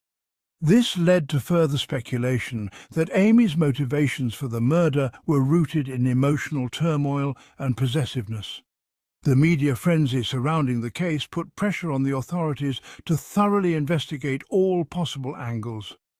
Janelli's family, devastated and seeking justice, demanded that the police explore any potential accomplices and investigate the full context of the relationship between the two young women. Despite Ami's confession, the case remained complex. Legal experts pointed out that confessions can sometimes be coerced or influenced by emotions, particularly in cases involving domestic violence or passion crimes. There were concerns that Ami might not have acted alone, and some suspected that family members could have played a role in the crime or its cover-up. As the trial approached, public sentiment grew divided. Supporters of Janelli rallied for justice, calling for a thorough investigation into all aspects of the case and advocating for measures to protect LGBTQ+ individuals in the Dominican Republic, where discrimination and violence against the community are prevalent. In contrast, Ami's family claimed she was a victim of circumstances, arguing that the intense emotions surrounding young love could lead to tragic outcomes. The trial eventually began, drawing national and international attention. During the proceedings, Ami maintained her initial confession but began to express remorse for her actions. The defense argued that she was overwhelmed by her emotions and acted in a moment of passion, requesting a lenient sentence. In contrast, the prosecution aimed to establish the premeditated nature of the crime, highlighting the planning involved in the murder and the efforts made to conceal it. As the court hearings continued, the case brought to light broader issues surrounding mental health, familial pressure, and societal acceptance of LGBTQ+ individuals in the Dominican Republic. Activists used the case as a rallying point to advocate for better protections and support for marginalized communities, emphasizing the need for open discussions about love, identity, and acceptance. Ultimately, the outcome of the trial would have lasting implications not only for Ginelli's family and Ami, but also for the LGBTQ+ community in the region. The case served as a tragic reminder of the consequences of societal pressure, the complexities of young love, and the urgent need for change in how society views and treats individuals based on their sexual orientation. As the trial concluded, many hoped for justice for Ginelli, while also yearning for a future where young people could love freely without fear of violence or discrimination. The story of Ginelli and Ami became emblematic of the struggles faced by many in the LGBTQ+ community, igniting conversations that would reverberate long after the verdict was delivered. In today's story, on July 15th of this year, a girl uploaded a peculiar surveillance video from her home to TikTok. It was a grainy black and white recording that quickly drew attention. People flooded her profile with comments, eager for a follow-up or explanation. But this post would be her last. It was eerie enough that many viewers felt the urge to put their phones away after seeing it. Take a look for yourself, and you'll understand. The recording was taken when no one was home. Imagine the chills if you found someone scratching your door, nails scraping, accompanied by an ominous voice. Luckily, the girl wasn't home at the time. When she returned and watched the footage, she saw, or rather heard, something disturbing. Look closely, and you'll notice a shadow, someone or something lurking just outside view, making eerie noises and demanding entry. The light falls to the left, casting a shadow to the right near the stairs. Whoever or whatever was there should have been visible on the camera due to its wide field of vision. Yet it wasn't, just shadows, an unsettling voice, and an ominous figure in the backyard. I have two theories here. First, someone may have been trying to enter the house to scare her, yet they didn't break in. Typically, these situations escalate, often leading to robbery or worse. Here, there wasn't even a sign of a broken door. Second, this might have been staged. After all, it was her last post on this account, though she could have created another to continue posting. Whether this was real or a prank, only she knows. But if it were me, I'd consider moving just in case. For all of us who enjoy creepy internet videos and conspiracy theories, it's moments like these that remind us how chilling reality can be. However, there's something that can be just as nerve-wracking: exams. For those finishing their last school year, it's crucial to start preparing now. That's where Sotka comes in, an effective tool for studying up to 4 subjects with a single subscription. The program includes 3 full reviews of all material, quick homework checks, and monthly practice exams. Plus, with a personal assistant and psychologist-led webinars, you can prepare without stress. By subscribing in September, you'll even get a bonus study month in August. For confidence in your studies, use promo code MIST8 for a discount on your first month or package deals. Don't miss this opportunity to join Sotka and prepare for exams comfortably. Moving back to our unsettling stories, there exists a rare genetic disorder known as fatal familial insomnia, FFI. It's incurable and, as the name suggests, deadly. Ricardo Sin, a man without a family history of FFI, was struck by this disease, triggered perhaps by factors any of us could encounter. The illness begins with regular insomnia and panic attacks, which soon turn to paranoia and hallucinations. Eventually, the sufferer cannot sleep at all, which devastates the brain. Motor coordination declines, even simple movements become difficult, and thoughts turn fragmented. This progresses until the person loses all ability to speak, move, and finally falls into a coma. All of this transpires in just about a year. A horrifyingly rapid decline. Richard's story is one of relentless pursuit and tragic outcomes, embodying the frustration and hopelessness of navigating a complex healthcare system.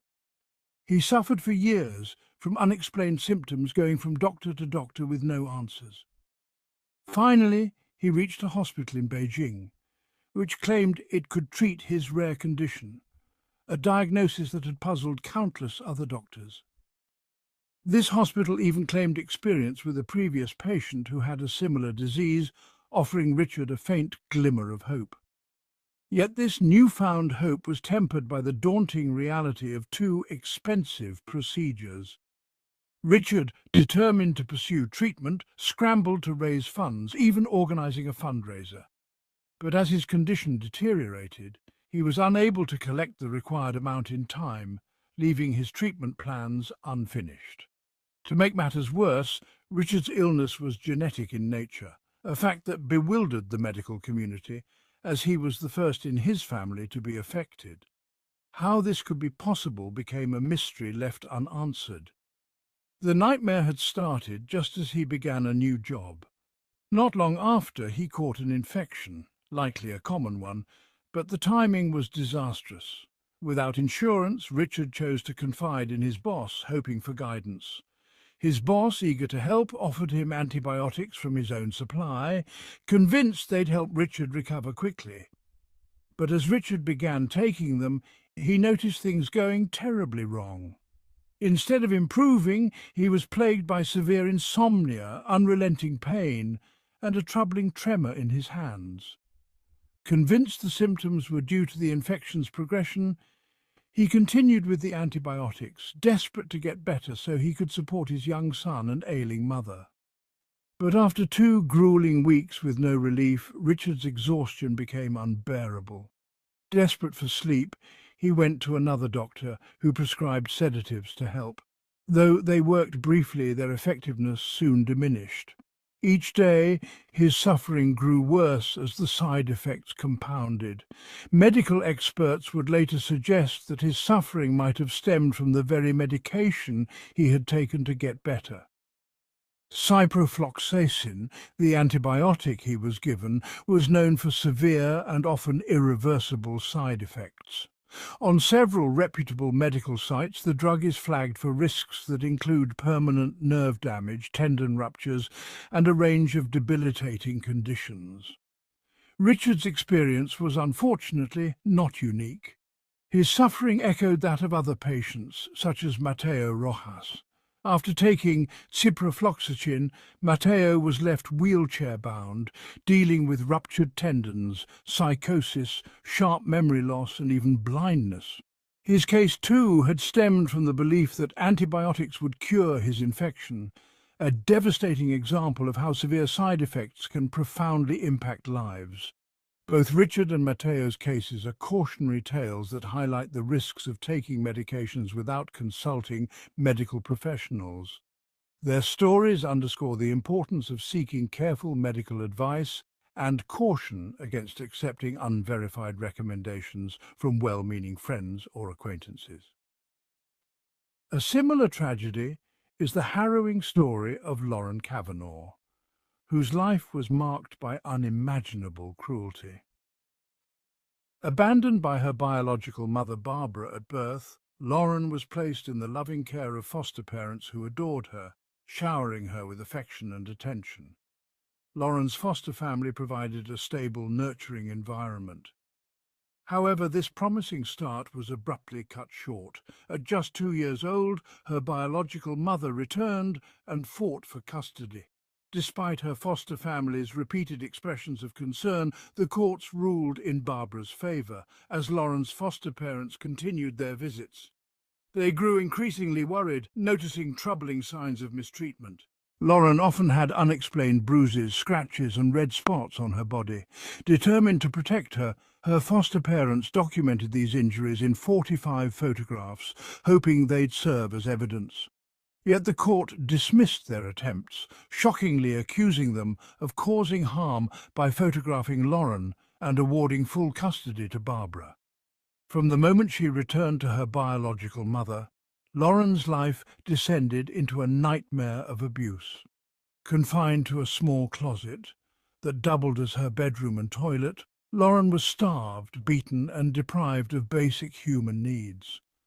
Her siblings in the same household, meanwhile, lived relatively normal lives, leaving Lauren isolated in her suffering. Her mother controlled every aspect of her existence, often forcing her to chew and spit out food to prevent her from swallowing. In rare moments, Lauren's eldest sister secretly brought her dog food or sneaked her into the bath, but such moments were infrequent and did little to alleviate her suffering. Over time, the effects of her confinement became evident. Left in a closet without proper hygiene, Lauren's skin became raw and damaged, and she suffered from severe malnutrition, making her appear much younger than she was. She grew up in darkness, with no social interaction and a constant lack of food, enduring a type of abuse that robbed her of the most basic aspects of childhood. For 6 years, Lauren's cries went unheard. Her ordeal might have continued indefinitely, if not for a stroke of chance. One evening, Barbara's husband, drunk and indiscreet, showed a neighbour the closet where Lauren was kept. The neighbour was horrified, finding Lauren covered in filth, her frail body scarred by burns. This shocking discovery led to Lauren's rescue and immediate hospitalisation. At the age of 8, Lauren weighed a mere 11 kilograms, about the weight of a toddler, and was so malnourished her internal organs had begun to fail. Her kidneys were barely functioning, her esophagus was clogged with carpet fibres and waste, and she required multiple surgeries to address her immediate health needs.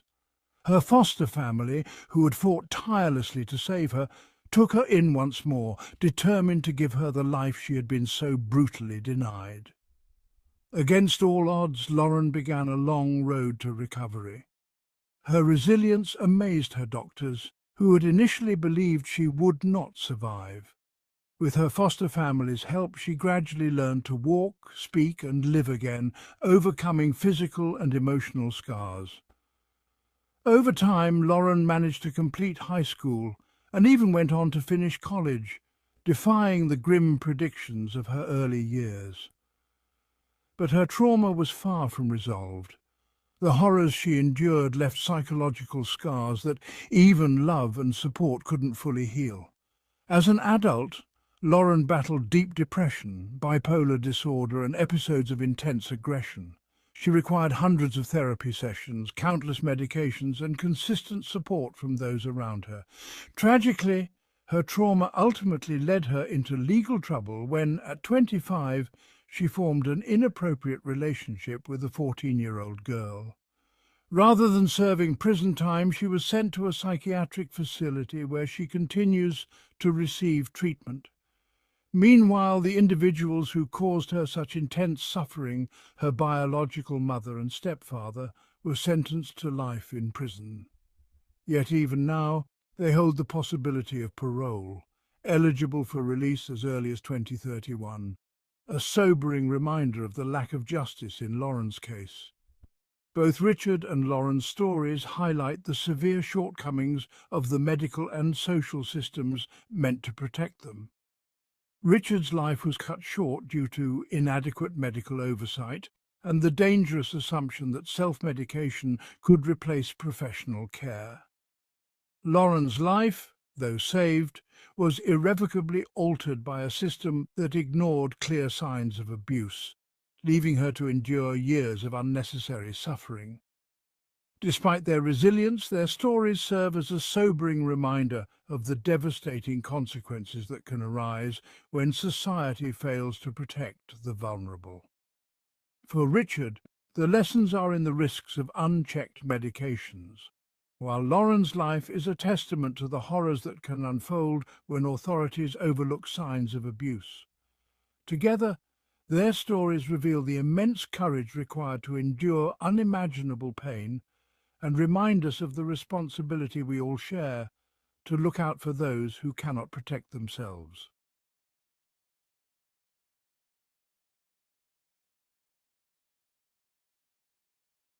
I have a toddler, a foster daughter that I just got. She was choking, and I tried to do the Heimlich on her. She's breathing, but it's not good. Please hurry. The powerful voice you heard belongs to Jennifer Rosenbaum, pleading for help to save her adopted 2-year-old daughter. This woman, who moved heaven and earth to adopt, would later reveal severe flaws within the child and family protection system, which placed vulnerable children in dangerous hands. Join us as we uncover the grim and disturbing story that shocked Georgia. Layla Marie Daniel was born on July 18, 2013 in Georgia to Tessa Clenning and Anthony Daniel. 2 years earlier, Tessa had another daughter, Millie Place. Both parents faced complex and troubled pasts, growing up in difficult environments that included involvement in the child welfare system. Their troubled backgrounds, coupled with ongoing substance and alcohol abuse, created an unstable and unsafe home for their daughters. In response to the turbulent conditions in the Daniel household, Georgia's Division of Child and Family Services, or DFCS, made regular home visits to assess the girls' welfare. Unfortunately, the reports were consistently negative. For instance, one report highlighted domestic violence, and another noted that one of the girls had left home without her mother noticing. As early as 1 year old, Layla's home life was disrupted by her mother's addiction struggles, which eventually led to Tessa being hospitalized. As a result, Millie was placed with her grandmother, Gina Banks, while Layla stayed with a family friend, Cynthia Tate. Under Cynthia's care, Layla thrived as a healthy and happy child, visiting Tessa on special occasions. However, Tessa's situation deteriorated, and in January 2015, she was arrested for conspiracy to distribute methamphetamine, leaving both girls temporarily with Gina and Cynthia. When Tessa was released, she moved in with Cynthia, but after failing a court-ordered drug test, authorities made the decision to place Millie and Layla into foster care, supervised by Loretta Brown. The aim was to provide a more stable environment for the girls. At this time, Layla was 21 months old and Millie was 4. They moved through several foster homes, receiving affection and care, but the frequent transitions hindered their stability. Despite her struggles, Tessa wanted her daughters back and remained involved in the adoption process, hoping to regain custody after achieving rehabilitation. In May 2015, the girls were placed with Jennifer and Joseph Rosenbaum. Though not officially designated as foster parents, the Rosenbaums expressed interest in providing temporary care for the girls. Now let's learn more about Jennifer Rosenbaum. At the time, she was 27 and shared a troubled past similar to Tessa's. Jennifer grew up in a violent and unstable environment, often facing physical abuse. Her mother had addiction issues, and they frequently lived on the streets. By the age of 9, Jennifer entered the child welfare system, where she faced numerous challenges and exhibited difficulty managing her anger, leading to frequent behavioral problems. As Jennifer became involved in the lives of Layla and Millie, her own troubled history raised concerns about her ability to provide a safe environment for the girls.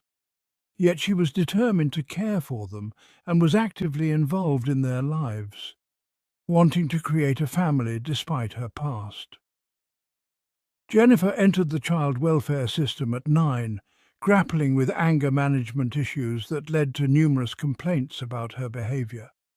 During her time in various shelters, she unwittingly crossed paths with individuals who would later impact her life in significant ways. Despite these challenges, Jennifer was determined to redirect her life. She graduated high school, enlisted in the military, and later pursued a law degree, reflecting her newfound passion for justice. As she evolved, Jennifer crafted a public persona of a confident, respected advocate for her community. She gained a considerable following and made television appearances, even landing an internship at the district attorney's office. In 2009, she married Joseph Rosenbaum, someone she had known since their time in the foster care system. Joseph worked as a corrections officer, and their relationship was described as complementary, with Jennifer taking on a dominant role while Joseph remained more passive. Joseph's battle with cystic fibrosis presented unique challenges for the couple. This situation allowed Jennifer to cultivate a narrative on social media, portraying them as resilient figures who had overcome adversity. However, cystic fibrosis also meant that Joseph was likely sterile, complicating their aspirations of starting a family. Unfazed, Jennifer expressed an unwavering determination to become a mother, insisting she would achieve this goal at any cost. Their first attempt to become adoptive parents was met with rejection due to Jennifer's past history of physical abuse while in the child welfare system. Rather than deter her, this setback fueled her determination. She submitted a second application under her married name to conceal her history, believing it would help her avoid scrutiny. Authorities required her to attend training sessions for prospective adoptive parents, during which a thorough background check would be conducted. Jennifer's egocentric attitude led her to believe that no one had the right to judge her. She insisted that any child would be lucky to have her as an adoptive mother. When she became frustrated by the investigation process, she lost her temper during a phone call with a child services worker, threatening him and insisting that he didn't understand who he was dealing with. This incident resulted in the immediate denial of her application. In April 2015, while working in the courtroom, Jennifer recognized Tessa's grandmother, a woman who had provided her with a temporary home in her childhood. Seizing this opportunity, Jennifer accessed Tessa's file and learned about the legal struggles surrounding Layla and Millie, as well as Tessa's efforts to find a home for her daughters. Armed with this information, Jennifer crafted a detailed plan to adopt the girls. Her first step was to reconnect with Tessa through social media, leveraging their shared past to rebuild their relationship. Once they re-established contact, Jennifer offered to adopt Tessa's daughters, promising a loving home and expressing deep empathy to gain Tessa's trust. At that point, Jennifer appeared to be thriving. She was in her third year of law school, preparing to apply for a position on the county commission, and enjoying a seemingly perfect marriage and stable financial situation. However, beneath the surface, her motivations and the truth of her past remained troubling. As she pursued her goal of adoption, the complexities of her character began to surface. Despite her polished public persona, Jennifer's actions were increasingly concerning, setting the stage for a tragic outcome for Layla and Millie.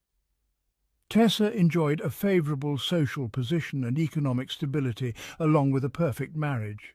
This seemingly ideal life filled her with gratitude and happiness, as she believed it created a world of opportunities for her two daughters. Convinced that her home could offer the nurturing environment they needed, Tessa decided to pursue adoption for Layla and Millie.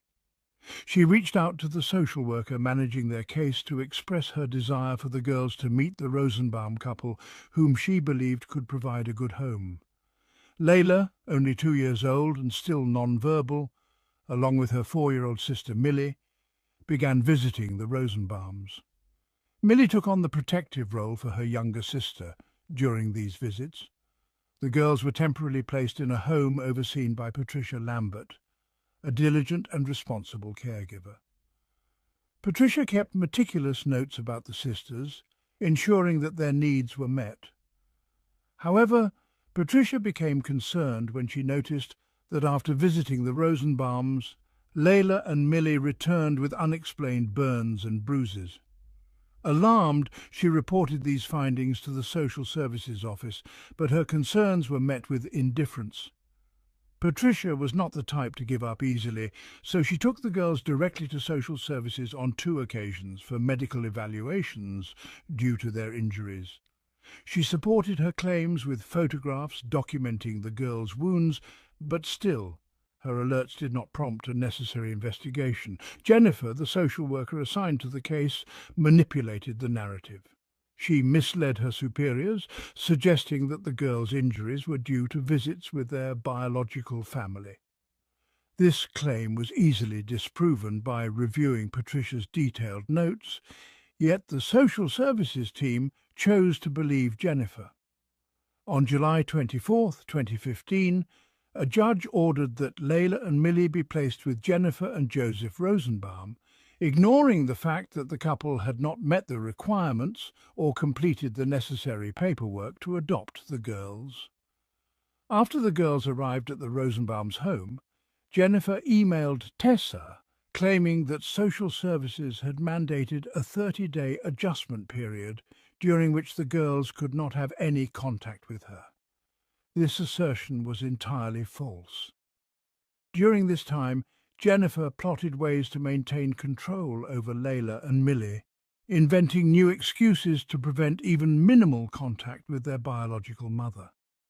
Complicating matters further, Tessa became pregnant again, which Jennifer viewed as an opportunity to gain custody of the new baby.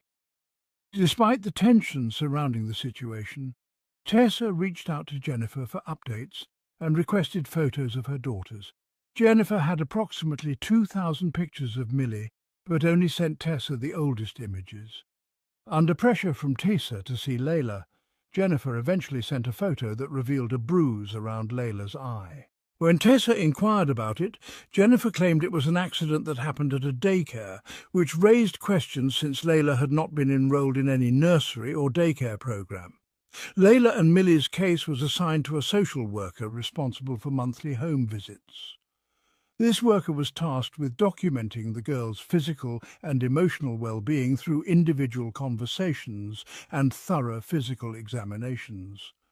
However, none of her reports ever indicated any irregularities in the girls' conditions. In August 2015, a neighbour noticed bruises on Layla's face and approached Jennifer for an explanation. Jennifer claimed Layla had fallen down the stairs and injured herself. The neighbour, who was a nurse, was not convinced by this explanation.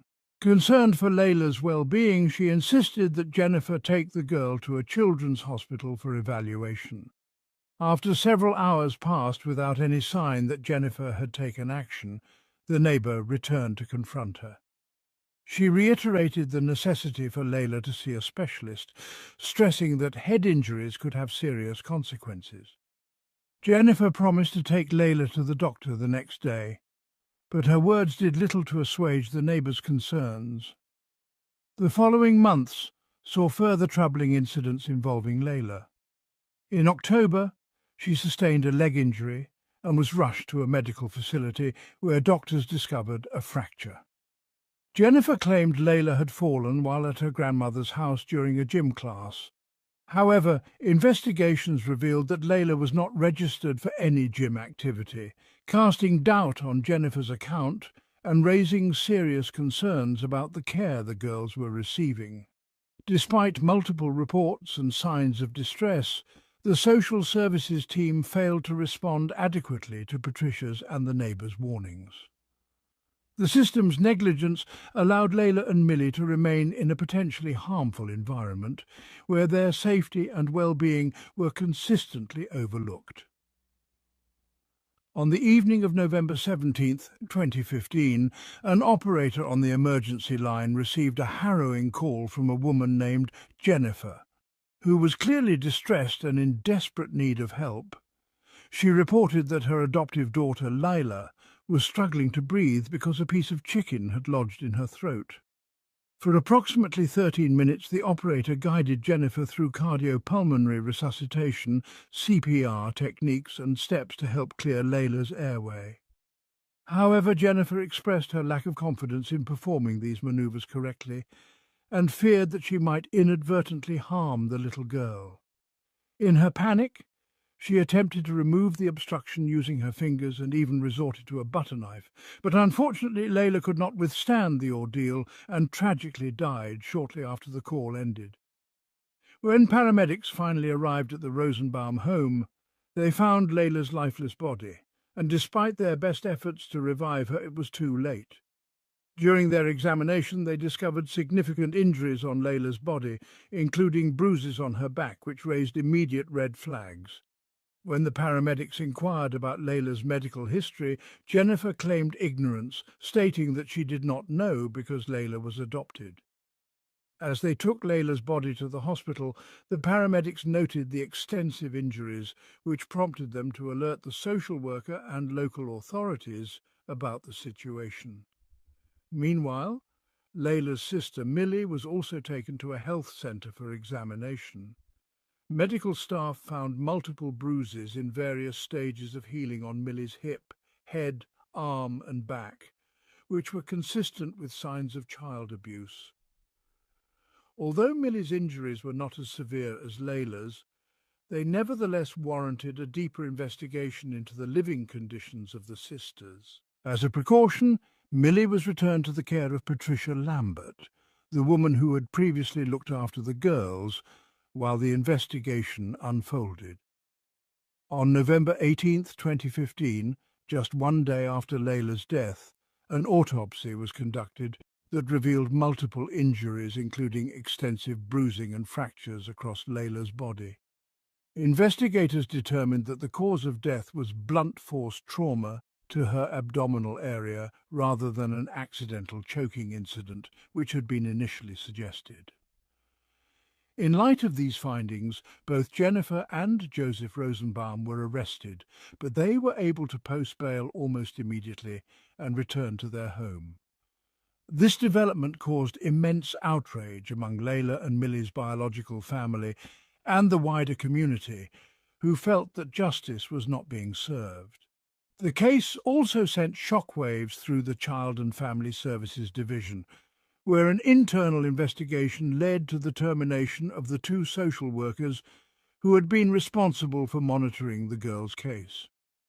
It was revealed that these workers had overlooked multiple critical warning signs that could have prevented the abuse the sisters suffered. While there was no evidence that they had acted with the intent to harm the children, their negligence and failure to comply with specific protocols for cases involving vulnerable children allowed months of abuse to go unchecked. The trial against the Rosenbaums began in July 2019, where they faced a staggering 49 charges, including murder, aggravated assault, aggravated battery, and cruelty to children, all stemming from Layla's tragic death and the injuries suffered by Millie during their time in the Rosenbaums' care. Despite the overwhelming evidence against them, both Jennifer and Joseph pleaded not guilty. The defense argued that Jennifer was merely trying to dislodge food from Layla's throat when she inadvertently caused injuries. However, this defense began to crumble as Millie, displaying her innocence and sweetness, provided heart-wrenching testimony about the physical punishments she and Layla had endured at the hands of the Rosenbaums, particularly Jennifer. Her candid account struck a chord with jurors, highlighting the abuse that had taken place.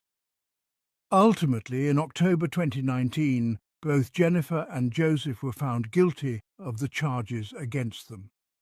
Jennifer was sentenced to life in prison plus an additional 40 years, while Joseph received a 50-year sentence with 30 years to be served in prison and the remaining 20 on probation. Following the trial, Jennifer sought to appeal her sentence, arguing that her lawyer had failed to provide adequate defense during the proceedings.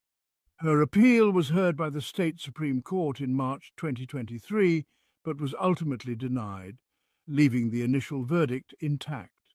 The tragic circumstances surrounding Layla Daniels' death and the nightmare experienced by her sister Millie generated intense debate about the inadequacies of the child welfare system, particularly regarding the supervision of foster homes and the enforcement of child protection laws. The case exposed the complexities inherent in child welfare systems and how a single failure within these systems can have devastating consequences, depriving vulnerable children of the protection and care they desperately need. The community's response to the case emphasized the urgent need for reforms within the system, aimed at preventing such tragedies in the future and ensuring that children in similar situations receive the safety and care they deserve. She left her home and vanished without a trace.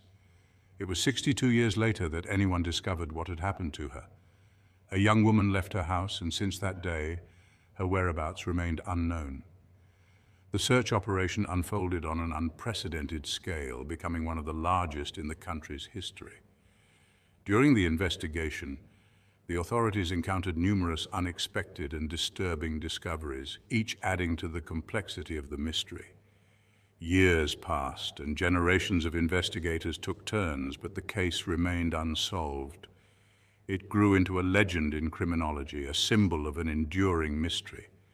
Now, after 62 years of relentless searching and investigation, authorities finally managed to lift the veil of mystery and uncover what really happened to the missing woman on that fateful day.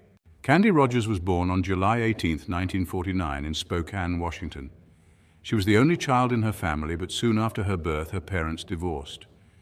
Despite the separation, Candy's father stayed nearby, allowing them to see each other frequently. Candy was a happy, energetic girl who loved spending time outdoors with her friends, enjoying nature and playing with her beloved dog. One of Candy's biggest dreams was to join the Campfire Scouts, a popular organization similar to the Boy Scouts but designed for girls. The group taught valuable skills, took the girls on hikes, and created lasting memories. In 1959, when Candy turned 9, her dream came true. She became a member of the Campfire Scouts. One of the responsibilities for members was to distribute candy. The organization regularly gave them boxes of sweets to sell to local residents. On Friday, March 6th, Candy was tasked with selling the candy after school. That day, she returned home for lunch, played with her dog, and around 11 a.m., she took 8 boxes of candy and went outside to start her sales. Candy planned to visit the houses nearest to her, offering the candy to neighbors for purchase. Other girls in the group were also selling in the area, but they had agreed to divide the streets among themselves to avoid overlap. When several hours passed and Candy had not yet returned, her mother began to worry. Candy was supposed to be home by 6 p.m., but by then it was already getting dark. Concerned, her mother decided to look for her daughter, but Candy had vanished. Her grandfather searched the neighborhood thoroughly, but there was no sign of his granddaughter. Family, friends, and neighbors soon joined in, but despite their collective efforts, no clues emerged. As panic set in, Candy's mother contacted the police. By now, night had fallen, and the worry over Candy's safety grew. The police swiftly joined the search and began questioning the local residents. They learned that Candy had only managed to sell 1 box of candy, which indicated that something might have happened soon after she left the house. One witness claimed to have seen her in a side street around 6:30 p.m., which was strange since Candy's mother had already been searching for her by that time. Her grandfather provided another significant detail. While searching for Candy in the same street mentioned by the witness, he was almost hit by a speeding car. The vehicle, a green Ford from 1953, even drove onto the curb, but the grandfather couldn't catch the license plate number. Investigators immediately issued an alert to locate the car, but despite their best efforts, they couldn't find it. An hour later, around 9 p.m., several boxes of candy were found scattered near a bridge on the roadside. It was clear that the boxes belonged to Candy, and this discovery deepened the general concern. The police focused their search on that area, combing both sides of the riverbanks and the nearby wooded areas. The search continued throughout the night, but they found no further clues. By morning, the news of Candy's disappearance had made the local papers, and soon media outlets across the state were reporting on the incident. In 1959, a sudden disappearance like Candy's was an extremely rare occurrence. The townspeople had not faced such an event for many years, and her vanishing caused widespread alarm and deep concern among the local population. With the first rays of sun, law enforcement intensified their search efforts and brought in additional reinforcements. Mounted patrols, groups with all-terrain vehicles, and even the military, which carried out aerial surveillance, participated in the search. A large number of volunteers from Spokane and the surrounding areas also joined. In total, More than 100 people were involved, making it one of the largest searches in the country's history. The search covered an 18-kilometer radius around the girl's home, but no trace of her could be found. On the same day, a tragic accident occurred. A search helicopter struck power lines and crashed, resulting in the loss of 3 of the 5 crew members. Despite the lack of results, the search continued for many days. Law enforcement officers worked around the clock, taking shifts, hoping to find Candy. In the first few days, investigators received around 755 tips, each one carefully checked, but unfortunately none led to a breakthrough in the investigation. Just over 2 weeks later, 2 soldiers from a local base went for a walk in the forest west of Spokane. During their walk, they noticed a child's shoe on the ground, which immediately reminded them of Candy's disappearance. Many of their colleagues had participated in the search for the girl, so the case was on everyone's mind. The find was immediately reported to the investigators, who showed the shoe to Candy's grandfather. He confirmed that it was indeed his granddaughter's. Extensive searches in the forest began soon after. One of the officers discovered Candy's body in the bushes, covered with pine branches. The experts found that the girl was not breathing and concluded that the cause of death, in their opinion, was suffocation caused by a piece of fabric from her own skirt. Traces were found on the girl that suggested she had been held against her will. However, no devices for forcible restraint were found nearby. There were also signs that Candy had been treated inappropriately. A green car seat cover was found nearby, but its connection to the incident could not be established. A small purple stain, which appeared to be grape gum, was noticed on Candy's clothing, but the significance of this detail also remained unclear. With no substantial evidence, investigators were operating virtually blind, checking leads and investigating the possible involvement of hundreds of people, from neighbors to known suspects and convicted offenders. Soon their attention was focused on 50-year-old Alfred Graves. The reason for the suspicion was unusual. The man died on the same day Candy's body was found.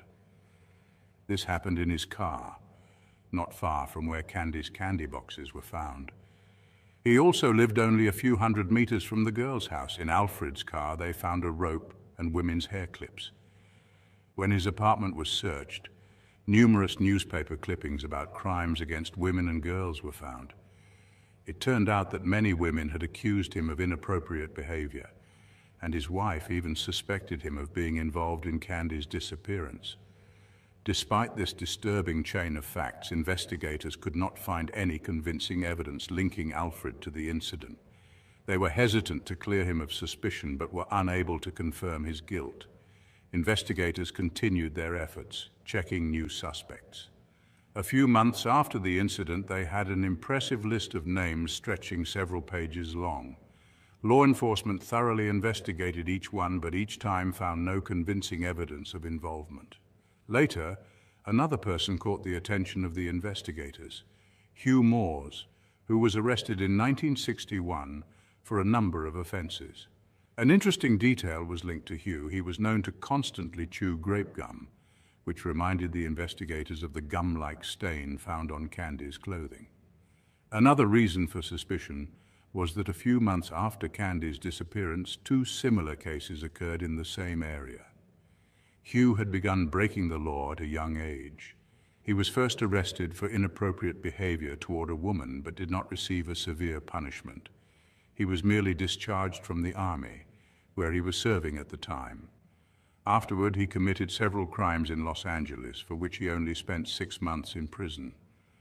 Upon his release, Hugh lured 2 girls to a secluded place by promising them ice cream, but then committed another unlawful act, leading to his arrest once again. Astonishingly, he managed to avoid a prison sentence.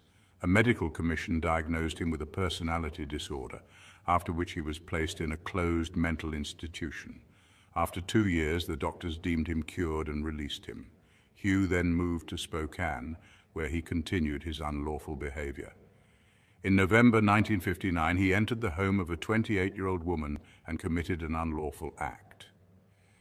10 months later, A similar incident occurred with a 69-year-old woman, after which he left town and continued his inappropriate behavior towards women and girls. In the following months, Hugh traveled around the country until the FBI got involved. He was arrested, placed on the list of the 10 most wanted people, and soon afterward, the court sentenced him to several life sentences. Hugh made a desperate attempt to end his suffering in prison, but the doctors were able to save him.